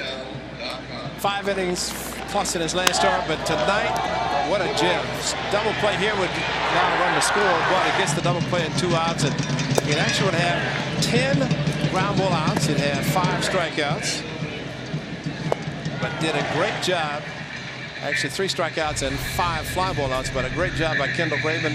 The A's hope their great bullpen can get him a win as he goes 6 solid innings, and makes a big difference when you're healthy. Fighting the flu, which he was in his last start. But tonight, a great job. And so Bob Melvin with his outstanding bullpen. See if they can get the final 9 outs and get Graveman a win. Exford will face Simmons, Choi, and Soto. So John Exford comes in.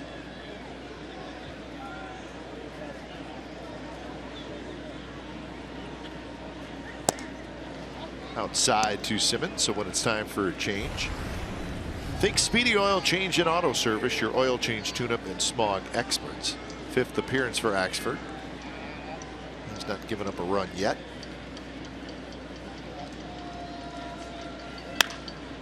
Up the middle, and that's going to get through into center field for a leadoff single. So hit number 5 for the Angels.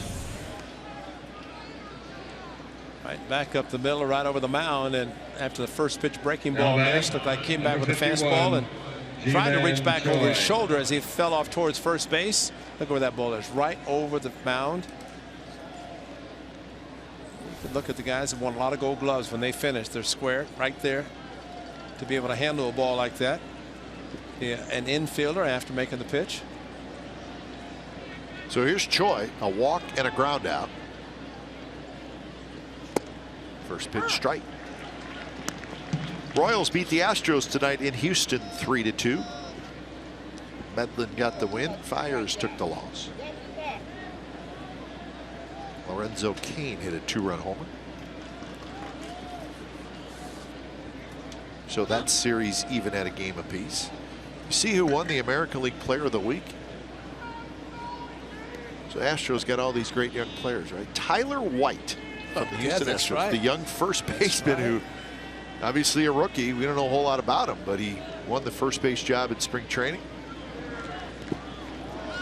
Not rookie player of the week, the overall American League Player of the Week, Tyler White. Got his first hit at Yankee Stadium. Yeah. Good blight by Josh Phegley. He is very good at it, and I think, as both Phegley and Vogt have said repeatedly, the way Marcus Semien works us on blocking balls in the dirt, we have a good teacher and we get a lot of work in doing it, and it pays off because it's something that's really special. Keeps the double play in order with Choi after the very good block.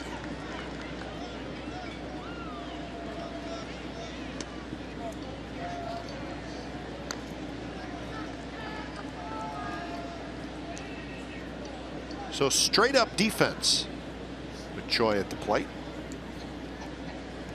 If I said Marcus Semien, I meant Marcus Jensen.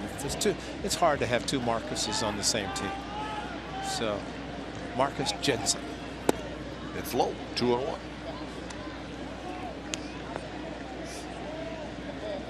Baltimore Orioles stay undefeated. They beat the Red Sox 9-5 at Fenway. 7-0 start for Buck Showalter's Baltimore Orioles.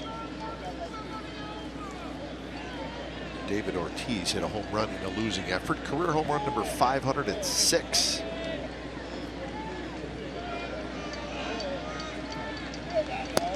There's a strike, 2-2 the count, off speed pitch. Final opening day for Big Papi. Yeah. As he has announced his retirement following this season, but that occasion from Phegley for outside, but Alfonso Marquez watching the ball. It's in the strike zone, even though Phegley had to reach back, still called a strike, which is good.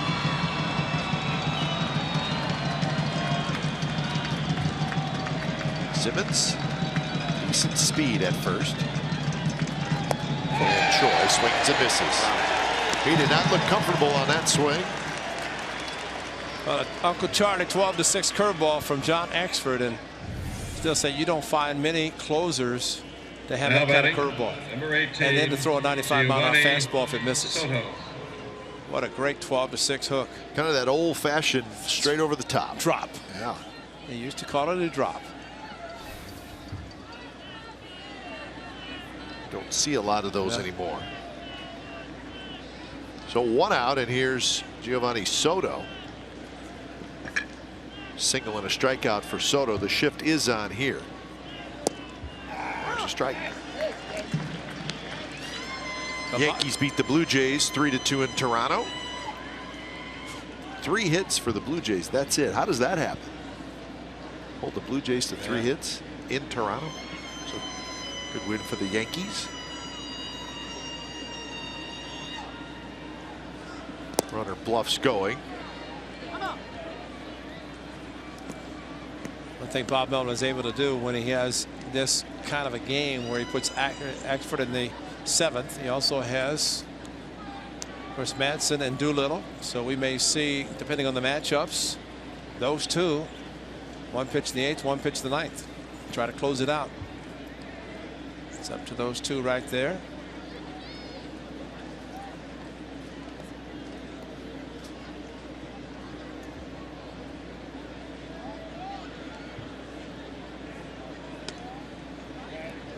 Rays beat the Indians 5-1 in St. Petersburg.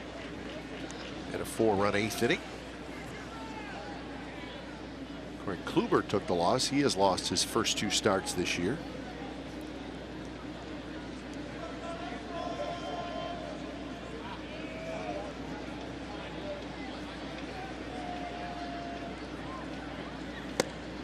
Strike, and it's 1-2. 92 miles an hour from Axford. It's front door cutter. It's amazing.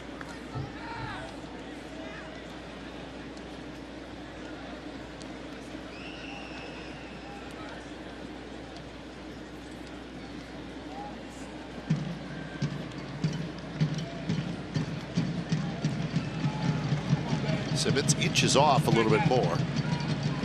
And he goes. And the ball's looped toward right field. Reddick coming in, and Reddick, did he catch it? Yes, he did, and this will be a double play. So Reddick dove, just caught it, and then it was an easy double play. So a terrific play by Josh Reddick, and a big one in a tight game. So 7th inning stretch. It arrives on a good note. A's leading 3-1.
A's baseball on CSN California is brought to you by Toyota, the full-line automaker with the longest-lasting vehicles in America. Toyota, let's go places.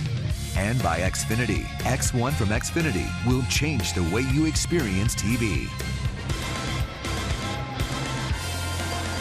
Bottom of the 7th inning, Hector Santiago back out there. He has thrown just 76 pitches. He's had 2 tough innings. The rest of the innings in this game, he's really not thrown a whole lot of pitches. But the first inning and the 3rd inning, the trouble spots for him, and those are the innings the A's scored their 3 runs.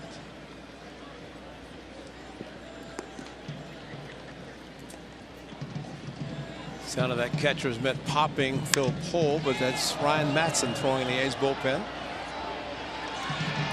Calhoun backs up to make the catch.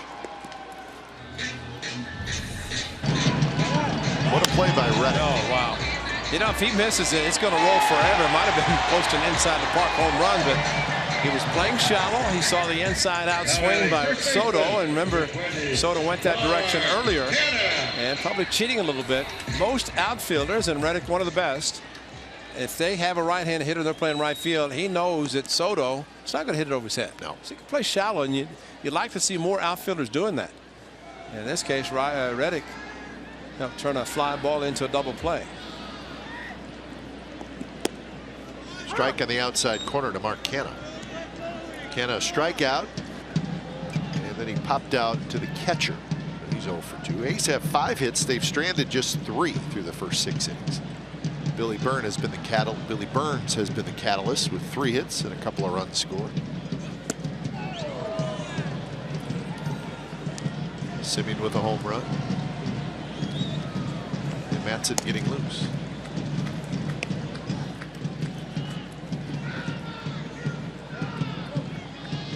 So it looks like, Greg, tonight, as things go forward, it'll be Matson in the 8th, Doolittle in the 9th. It wasn't that way in Seattle on Saturday night. Isn't it amazing? Was it Saturday night or Friday night? Friday. They flip-flopped. Friday. Saturday it was a 6-1 game. Sapinski pitched a couple of innings. Dahl had an inning, so it's the big 3, as they call it, out of the bullpen. Canha strikes out for the 2nd time. Fans, you can turn back the clock to 1981 on April the 16th when the A's take on the world champion Royals. 15,000 fans. By the way, the 16th is this Saturday. 15,000 fans receive a Stephen Vogt 1981 replica jersey presented by Cache Creek Casino Resort. Throwback to the Billy Ball era, the jersey features Oakland on the front and Vogt on the back, while paying homage to one of the greatest periods in franchise history. Visit athletics.com/tickets today. By the way, you notice Stephen Vogt on the bench talking to Josh Reddick. Phil Pohl, the new bullpen catcher, is down there. Now, as long as there's just one pitcher warming up, no second catcher's needed. I mean, he can go down there quickly if necessary, but stay on the bench and let Phil do all the work. And he's happy to do so. One of the changes of the game that benefits catchers in their legs. Bullpen catchers. Yeah. Some they are part of the traveling team. That's Phil right there. And Casey Chavez hung him up. Phil doing the job. And heads up. Be careful. And there are some teams, I think the Yankees carry multiple bullpen catchers, multiple batting practice pitchers. Well, the Yankees have like a police force that travels with them. Right. And if you walk by their locker room, they give you the stink eye. Like, what are you doing? It's like, oh, I'm just walking toward the field. Got his gloves, got his eye green and eye yellow on. No eye black, and she's got eye yellow and eye green. That one's hit deep, and that baby is gone. 2-homer game for Marcus Semien.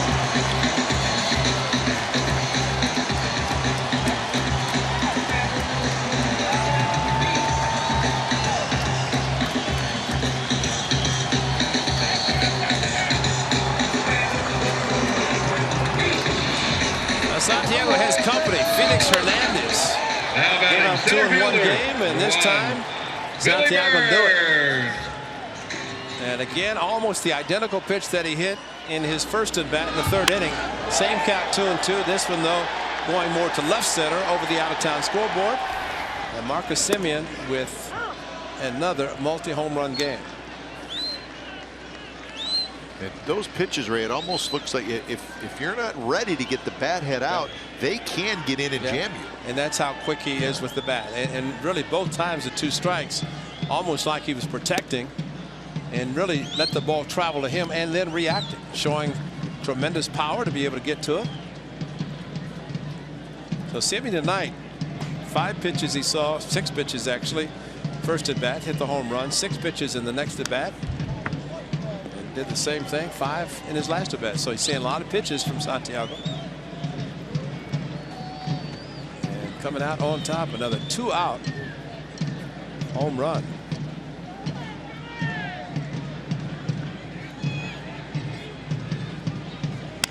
Burns chops it toward Escobar. Escobar fires it across. And the inning is over, but the A's add a run thanks to Marcus Semien. 2nd home run of the night, 3rd home run of the year. 8th inning coming up. It's the A's 4 and the Angels 1.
To the ballpark on a Friday night with the Friday Family Pack. You get 4 Plaza level tickets, 4 Coliseum hot dogs, 4 medium sodas, 4 bags of peanuts, and it's all just for $60 at every Friday home game, which includes this Friday.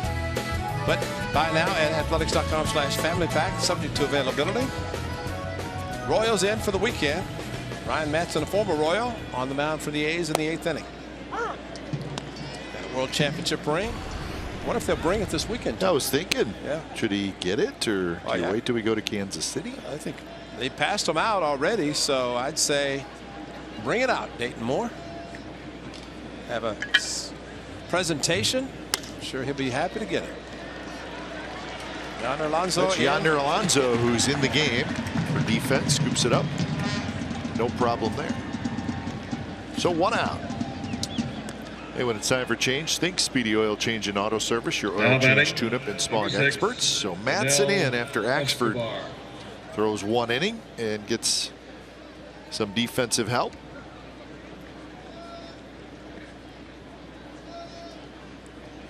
And now to the top of the order, Yunel Escobar.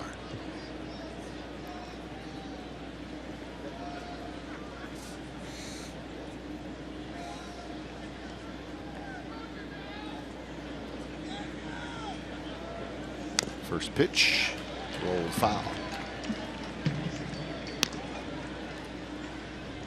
Escobar a pair of groundouts and a single so far tonight.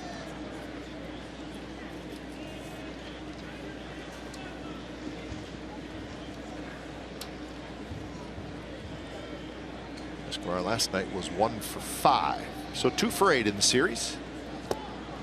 An off-speed pitch and a dandy, and it's 0-2. Yeah, the A's players, some of them are out hitting early today, and Ron Washington says, take a look at a very good changeup from Ryan Madson. A great changeup, fooling Escobar. Wash was saying 3 guys took more time. Marcus Semien didn't get a chance to take BP. He didn't need to, considering what he's done tonight. No, he did not need BP tonight.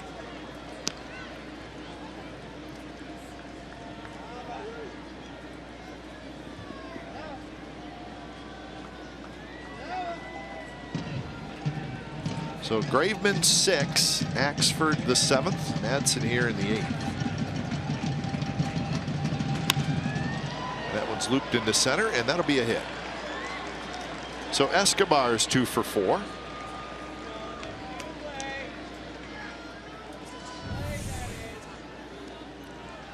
Well, it was not pretty, but it got the job done. Hit it on the trademark and softly hit it in center field. Remember, Ryan Madson signed with the Angels, but he was injured and was not able to pitch. And I'm sure now for them to see him last year with the Royals and helping the Royals in their bullpen and now pitching for the Athletics. They just went through a period of time after the Phillies that the right elbow was just didn't work. Wasn't ready. No. But fortunately for the A's, he is ready and pitching well. Here's Nava. Big guy to get here with Trout and Pujols in the on-deck circle. So just want to avoid allowing the tying run to come up, and that tying run being one of those 2 guys.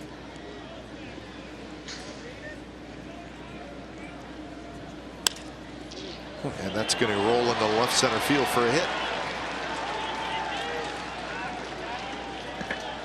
2 on, 1 out, and here comes, well, we'll say this is the matchup of the night, with Trout being the tying run here in the top of the 8th inning. Batting, number 27, Nava staying inside the ball, and Semien up the middle, and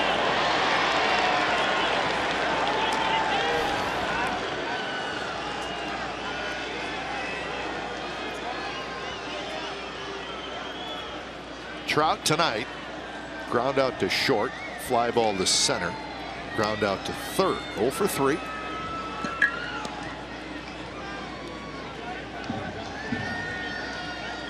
Pujols to follow.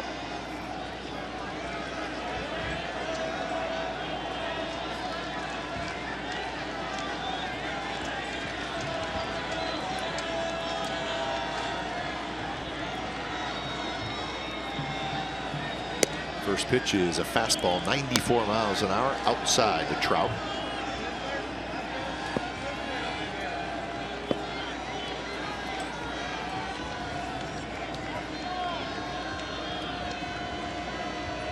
So tense moments here at the Coliseum. And Trout swings and misses. A little cut fastball that time at 89 miles an hour. And right over the top, we've talked about Ryan Madson, where he throws everything from the same location, which from a hitter standpoint, you get an assortment of pitches. It makes it difficult. Infield playing kind of for double play depth, but this guy's a tough guy to double up. We've seen him with his speed from the right side. Down the right field line, and it's going to be foul. Get your cutter off the end of the bat. Madson keeping it away from Trout.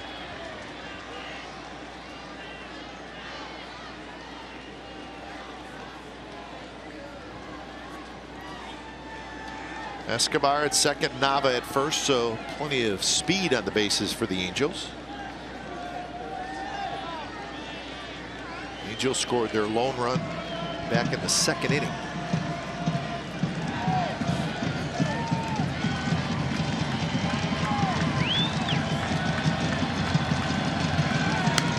Fouled straight back.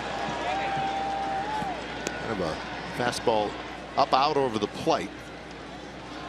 As we said last night, and actually Bob Melvin said the same thing, Trout is really a low ball hitter. Definitely. Almost resembles a left-handed hitter. And anything middle of the plate in is great for him. And he got him swinging. Off-speed pitch on the inner half. That was 82 according to the gun, and same delivery, pull the string. What a great pitch. Now batting, number 5. Everything is the same. And man, I don't know that you really have an enjoyable at bat when you're facing Ryan Madson, just because of the way he throws all of his pitches. That's one big out. You got another one coming up in Albert Pujols.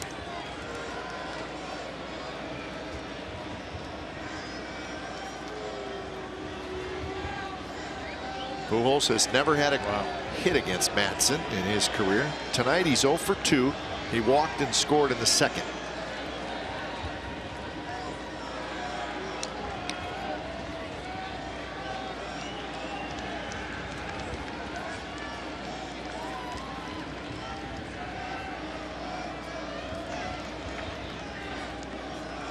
So we'll get a pitcher-catcher meeting. When in doubt, talk about it, and that's what you have to do, because you don't want to just going through it again. A runner at second base, it's always important because you want to have multiple sides as a catcher. But here's really the case where Madson stepped off and called his catcher out, and that's the veteran that Madson is, to instead of just keep shaking. Let's talk about it.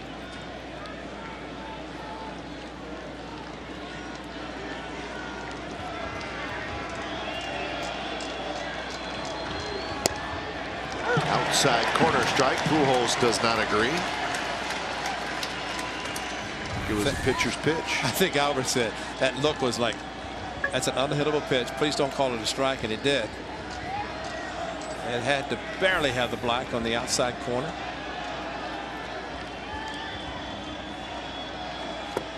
Changeup. 0-2. Well, the one area, of course, this is a great changeup, and it's down. That's the key there too. But change of speeds, but you just don't want to try to pitch him inside. He's so quick, so dangerous in the inside part of the plate.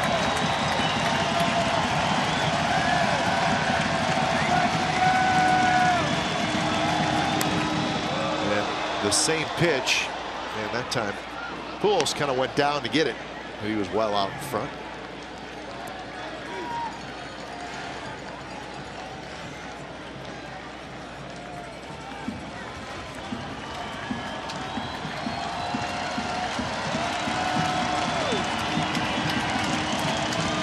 Outfield straight away.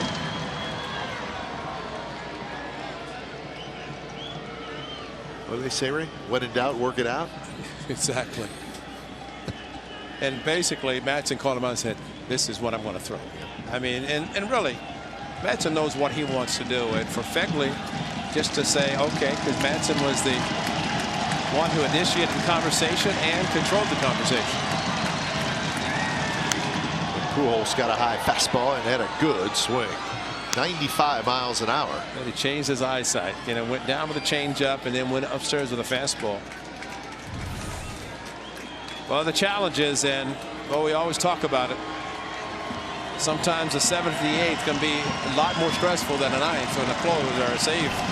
But right now, this is the heart of the batting order for Ryan Madson. And that one hit toward left down the line. Davis is not going to get it. Up against the wall. 1 run scores. The back runner, Nava, he's going to be sent home. And Albert Pujols with a 2-out, 2-run double. And it's 4-3. Looked like another pitch on the inner half. And Pujols dug it out. And it looked like it might have been the changeup that it was wanted down. It stayed up, and Albert got it. Fortunately, not enough to get it out, but it was a changeup. But see, Phegley wanted the pitch down, and it stayed up.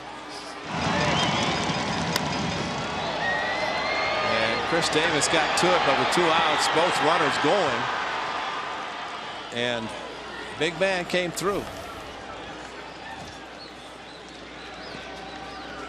So Pujols will sit down.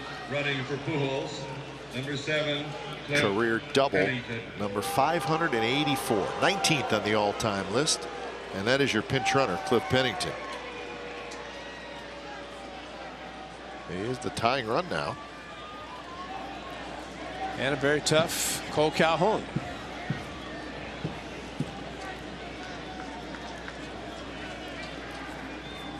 Calhoun is 2 for 3.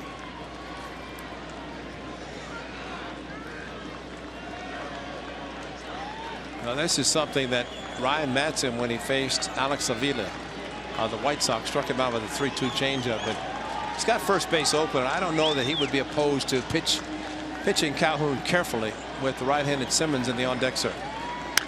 Calhoun, he's not waiting around. No, he may be thinking the same thing, and if he can expand his zone, he may be doing that quicker than anybody.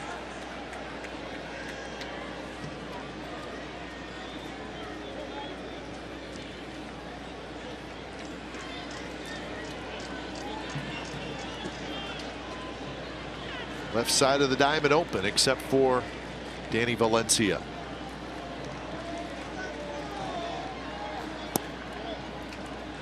The changeup that Calhoun takes. So another tight ball game. Thanks to Albert Pujols.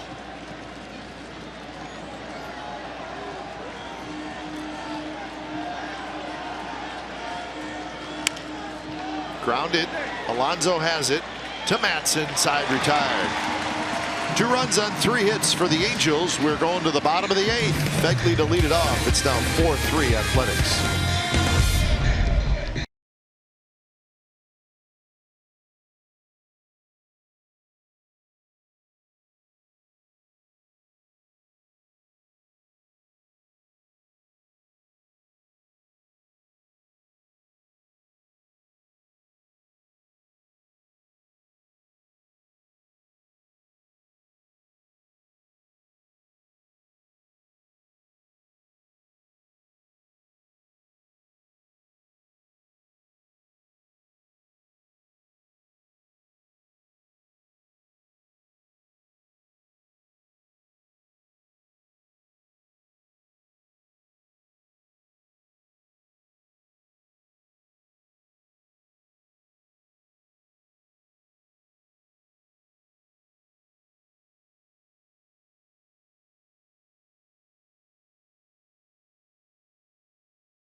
Tonight's game summary brought to you by your local Toyota dealers. 3-8-1 for the Angels, 4-6-0 for the Athletics. Both starting pitchers have been pretty good.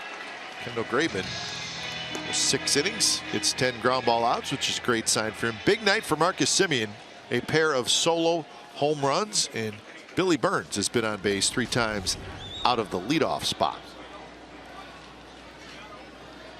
So Hector Santiago, he's been pretty good with his pitch count. He's at 93 now. Cliff Pennington stays in the game, and he's going to play first base. First career game at first base. He pitch ran for Pujols. So we'll see how Cliff handles a different position. If he could pitch, I guess he could play first. Yeah, he's got a good arm. Now Mike Scioscia rolled the dice by taking his power hitter off first base, but he was trying to tie it, figured that Albert was not going to be able to score on a base hit. It's a good bat to get out of the lineup for the A's, just in case it happens to go back around to him. There's Dr. Doolittle, and he will be attempting to get the A's into the clubhouse with a win by pitching the 9th. And now 3-1. Phegley is 0 for 3. He reached on an error in the 5th. Reddick to follow, and then Valencia.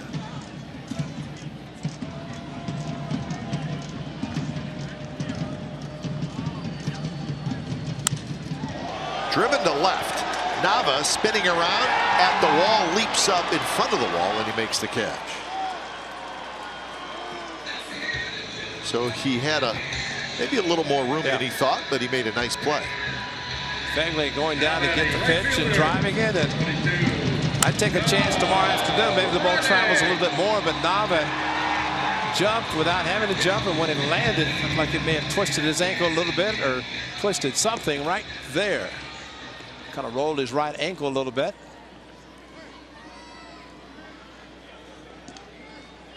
It's funny when you see replays like that from that camera angle, you realize how big the warning track is. That's right. It's usually 3 giant steps to the wall from the warning track. I just think when you sit up here or when you sit in the stands, you don't realize how big it is. But I mean, I'd be guessing, but it's got to be 12 to 15 feet, probably, right? Yeah, because you figure if you take 3 steps, normal steps, you're looking 3 to 4 feet per step. So there's your 10 to 12 feet. So it's there for a reason. That's why they call it the warning track, because it's warning you that the wall is approaching. And take those steps and you're going to be there. I think in Baltimore they have like a rubberized warning track, so it makes it a little bit difficult, but it's different from the grass. But it's a good shot, guys. That's perfect to see the width of it. Bennington gets some action, and he takes care of it. Well, correct me if I'm wrong, Ray, but when you played, they weren't so worried about grooming the warning track. Some rocks out there. Yes, rocks, and kind of a once-a-week thing. We'll just check on it exactly to the homestand. So with 2 outs, Valencia will hit. You know, it's interesting that Santiago called his catcher out, and I think there's more of a breather because he covered first. And you know, when he called him out, Soto wasn't there, and they're having a conversation. But I think this is more of Santiago, who's trying to complete the 8th inning, and maybe a little bit winded to go from the pitcher's mound to first base. And again, you just don't think, well, these guys are in great shape, but that sprint from the mound to first base is just enough. And usually we saw in Seattle 2 guys went to the mound. Seager and I think shortstop Marte went to the mound to help the pitcher get a breather. There's a strike to Danny Valencia, who's 1 for 3.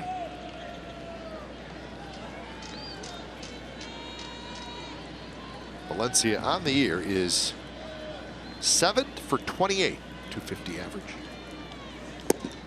Good pitch there. It's 0-2. Santiago may look back at this game and say, I really pitched pretty well, but he's given up 4 runs, and he really has pitched well. Yeah. And he's about at the pitches that he normally has exited, faced the Athletics, but in a lot fewer innings. Marcus Semien. Last year, 101, 106, 71, 98 pitches that he threw. Unfortunately, Marcus Semien has hit a couple of home runs, both times with a count of 2-2.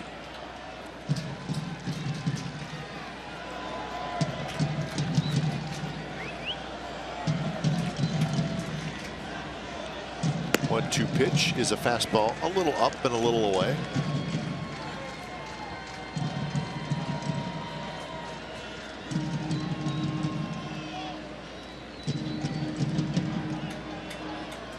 Pitch number 107. Here it comes, and it just missed inside.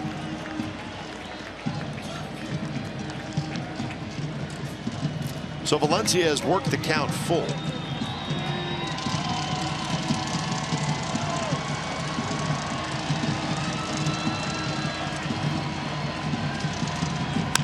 And he hits it hard into left field, and that's a base hit.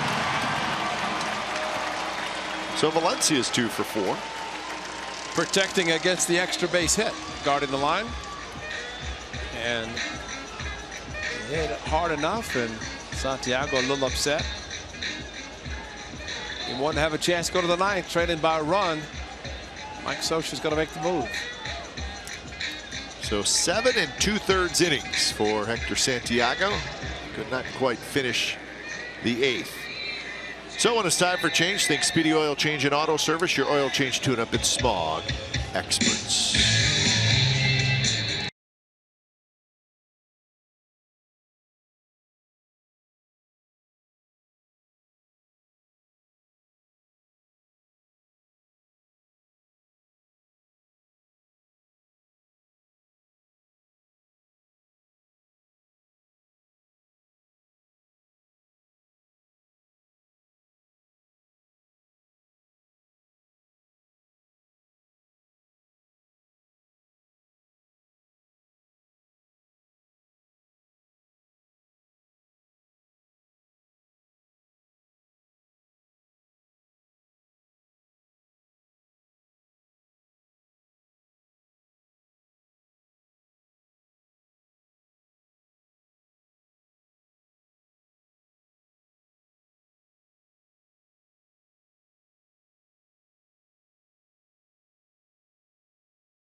Here's tonight's Honda Player of the Game, Marcus Semien. His second multi-home run game. Last year, the King. Phoenix tonight, Hector Santiago. That one way up on the steps in left field. And the exact same count, 2 bats later. And Santiago knew it, crushed it over the out-of-town scoreboard. So Marcus Semien, familiar number 10, playing some very good shortstop. And a couple of home runs tonight. So he hit one on Sunday, 2 tonight. 2 against Santiago. That's his line, a good line, but right now he stands to be the loser if the A's can hang on. So Mike Morin, the young right-hander, comes in.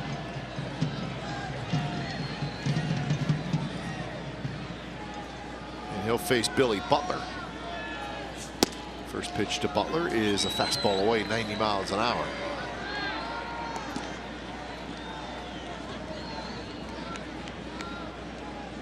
Butler has hit into a double play, hit a fly ball to left and a fly ball to center. Billy 3 for 14 to start the season.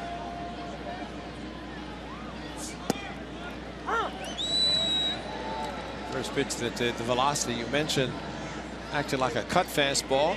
That was a slider. The 1-0 pitch. That's a pretty good pitch for Billy Butler. Great time for him to get his first home run or an extra base hit to give Sean Doolittle an extra run.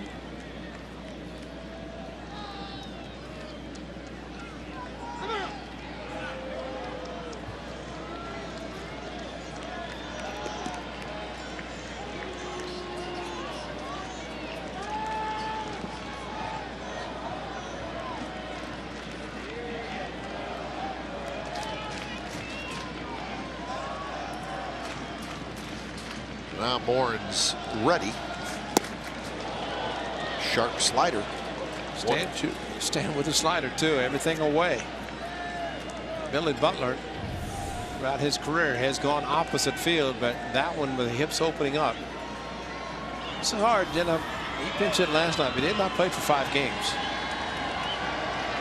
I don't know throughout Billy Butler's career he's been any kind of a platoon player. Probably not. Staying playing every day, lefties and righties. Nice block by Soto. Pretty good form on the block.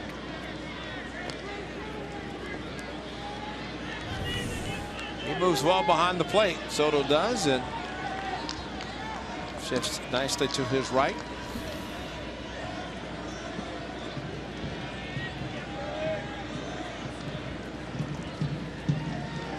Looks like something off speed. And it was, and that's a changeup that he throws that just kind of floats in there, and he gets the strikeout. Ninth inning coming up. It's Doolittle's chance to save.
So a save opportunity for Sean Doolittle. When it's time for change, think Speedy Oil Change and Auto Service, your oil change tune-up and smog experts. Did you just hear the song that we're going to hear on that Sean Doolittle Gnome? Yeah. His walkout music, and we just heard it played. I did. It was really, yeah, I heard inspiring, it. Huh? You cannot not hear it. There it is. April 30th. We just heard the music that you can press the button and hear that on the note. So Coke going left.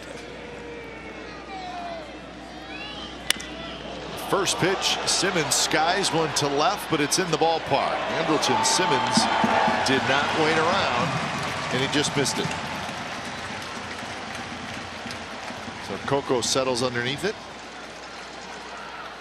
Your attention, please, for Los Angeles. Somebody probably told Mr. Simmons he throws a lot of fastballs, look for it, and Number 24, he jumped on the first one. C.J. Cron. He's upset, knew he got under it just a little bit too much, kept in the park. But the high fastball from Doolittle is a little tough to catch up to at times. So here's C.J. Cron. He's going to pinch hit for Choi. Good pitch there down around the knees.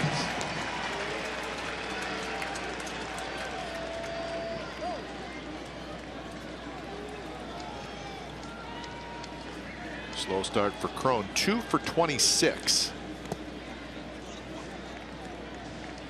He's got a double.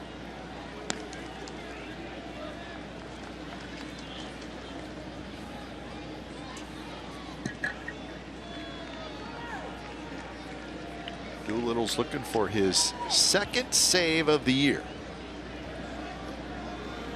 Fastball away, 2-1. 93 miles an hour from Doolittle.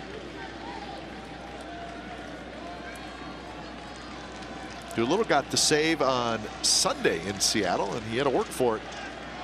Gave up a leadoff double in the ninth. Missed again, 3-1. They're trying to stay outside with the fastball, keeping it away from Cron, the power hitter, but so far is missing.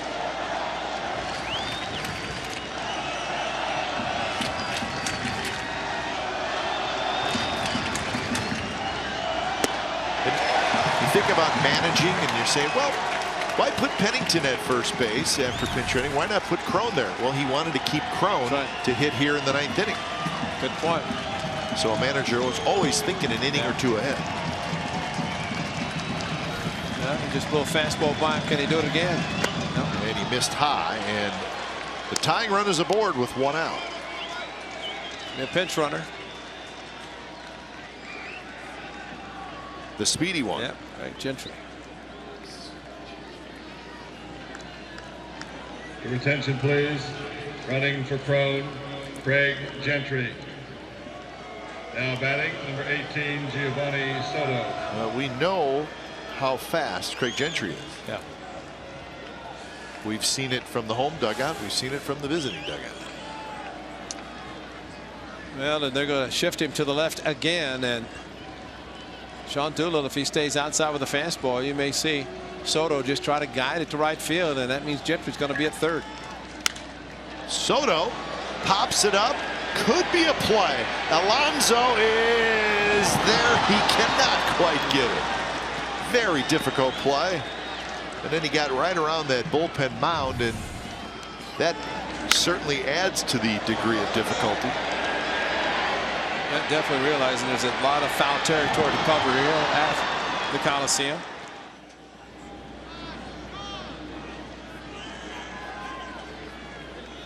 Well, you just think about that. You're running full steam and you're looking backwards. Yep.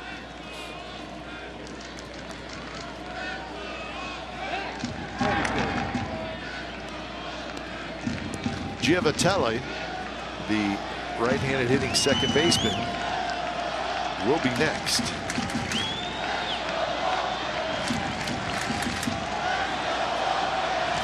Gentry's got a little lean going, not running, and the ball is driven left center, and that's hit a ton. That's trouble, and that is gone.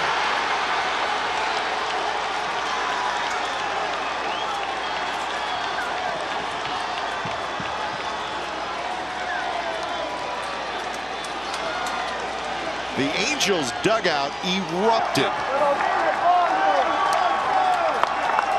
As it should. Now the fastball, no such thing going to right field on this one. And after fouling a ball down the right side, he went deep to left center, and that's Sean Doolittle providing the power with the fastball. And excellent swing by Soto. His first 2 runs batted in. So Giavatelli swings at the first pitch. Lowry backpedaling has it. So now the Angels have a 5-4 lead. And Houston Street quickly up and starting to throw.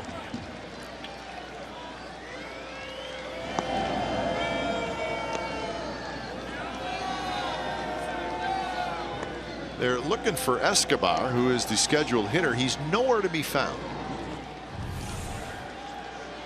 Soto, the big swing, and he crushed it.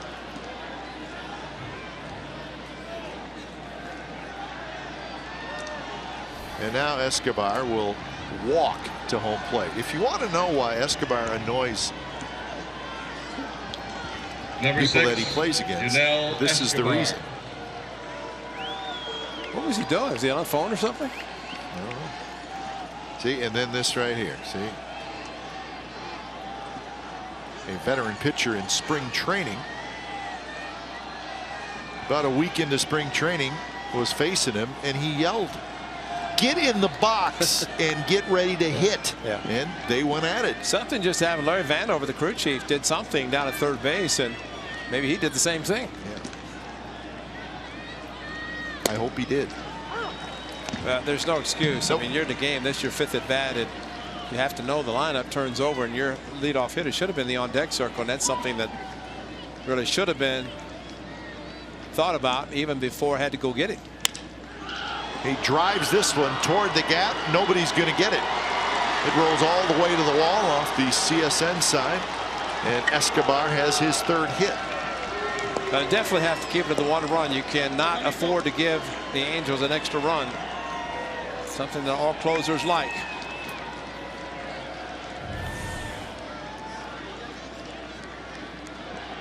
So a walk, a homer, a double so far in the inning.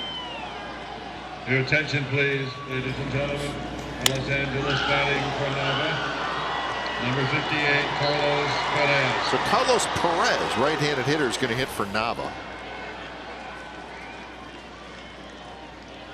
Rodriguez will start to throw just in case this inning goes any longer. Kurt Young's on the clock. And you could see why Hector Santiago was upset coming out with 7 2/3. He wanted to finish the save on the 8th. Could not quite get Valencia.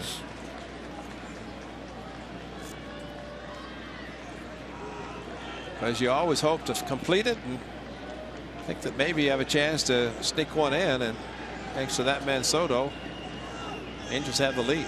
But you know what? It was the Pujols at bat probably as big to make it a 1-run game. Sure.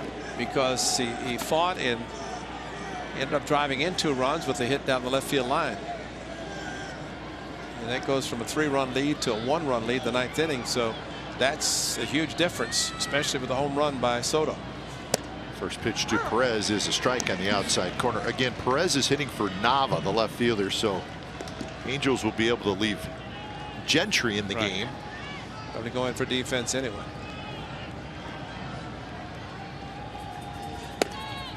Good pitch again. It's 0-2, 93 on the corner. In the bottom of the 9th, it'll be Coco, Lowry, and Yonder Alonso against Houston Street. A little flare. Burns coming in, Reddick coming in, and Reddick grabs it, side retired. Giovanni Soto, a 2-run homer off Sean Doolittle, and the Angels now take a 5-4 lead into the bottom of the 9th.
Fridays are back at the Coliseum. This Friday, the Royals are in town. Get a ticket in our value deck behind home plate. You're going to get an authentic A's fan sunglasses.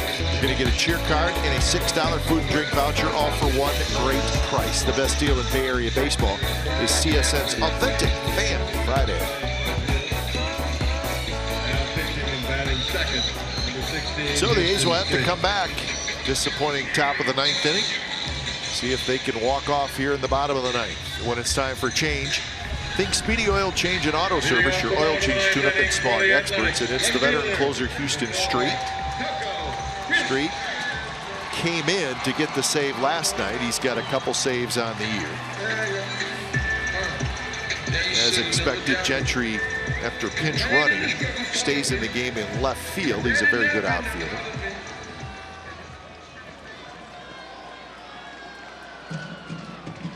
And Coco will lead it off.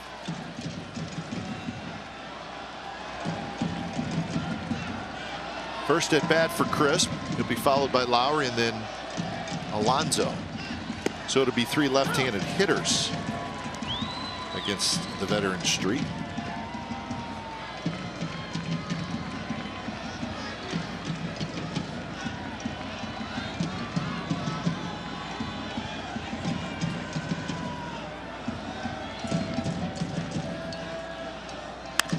Popped up, foul territory. Simmons, Escobar, Simmons, and he held on. Saw a little white up at the top of the glove, but Simmons, and man, did he go a long way. He went a long way. That's where he was playing and had to go that far. That's why when he went in the slide, he hit the ground and the ball kind of popped up into his webbing, but he was able to hang on once he went in the slide. And yeah, that's a snow cone. But he was able to handle it, especially after the long run. Heck of a play by a terrific shortstop, Andrelton Simmons.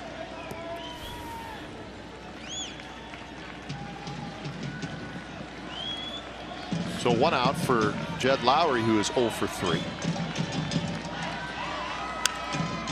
First pitch swinging, foul back.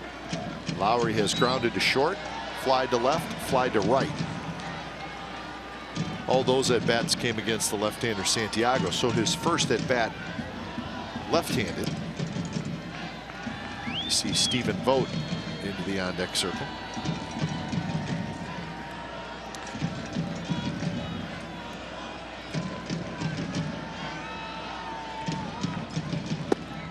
A little bit outside. Not surprising, staying away, and we'll tell you why in a moment. But this late in the game, Houston Street not overpowering to be able to go inside to anybody with power from the left side. He really did not throw very hard. I mean, he's what, 88, 89? If that. I mean, that's probably top end. But keeps the ball down, changes speed, great changeup, floats the ball away from the left-hander. And he's a veteran. I mean, as many saves as he has, this doesn't bother him.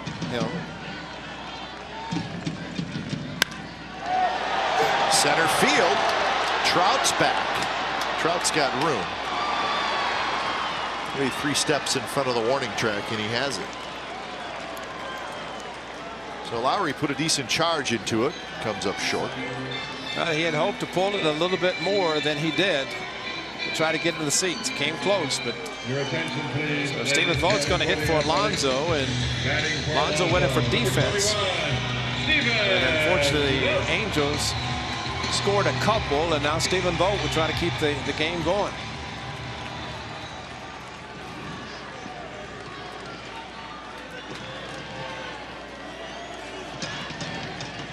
First pitch to Stephen Vogt, and there's the changeup. 80 miles an hour, and it just seems like it never gets there.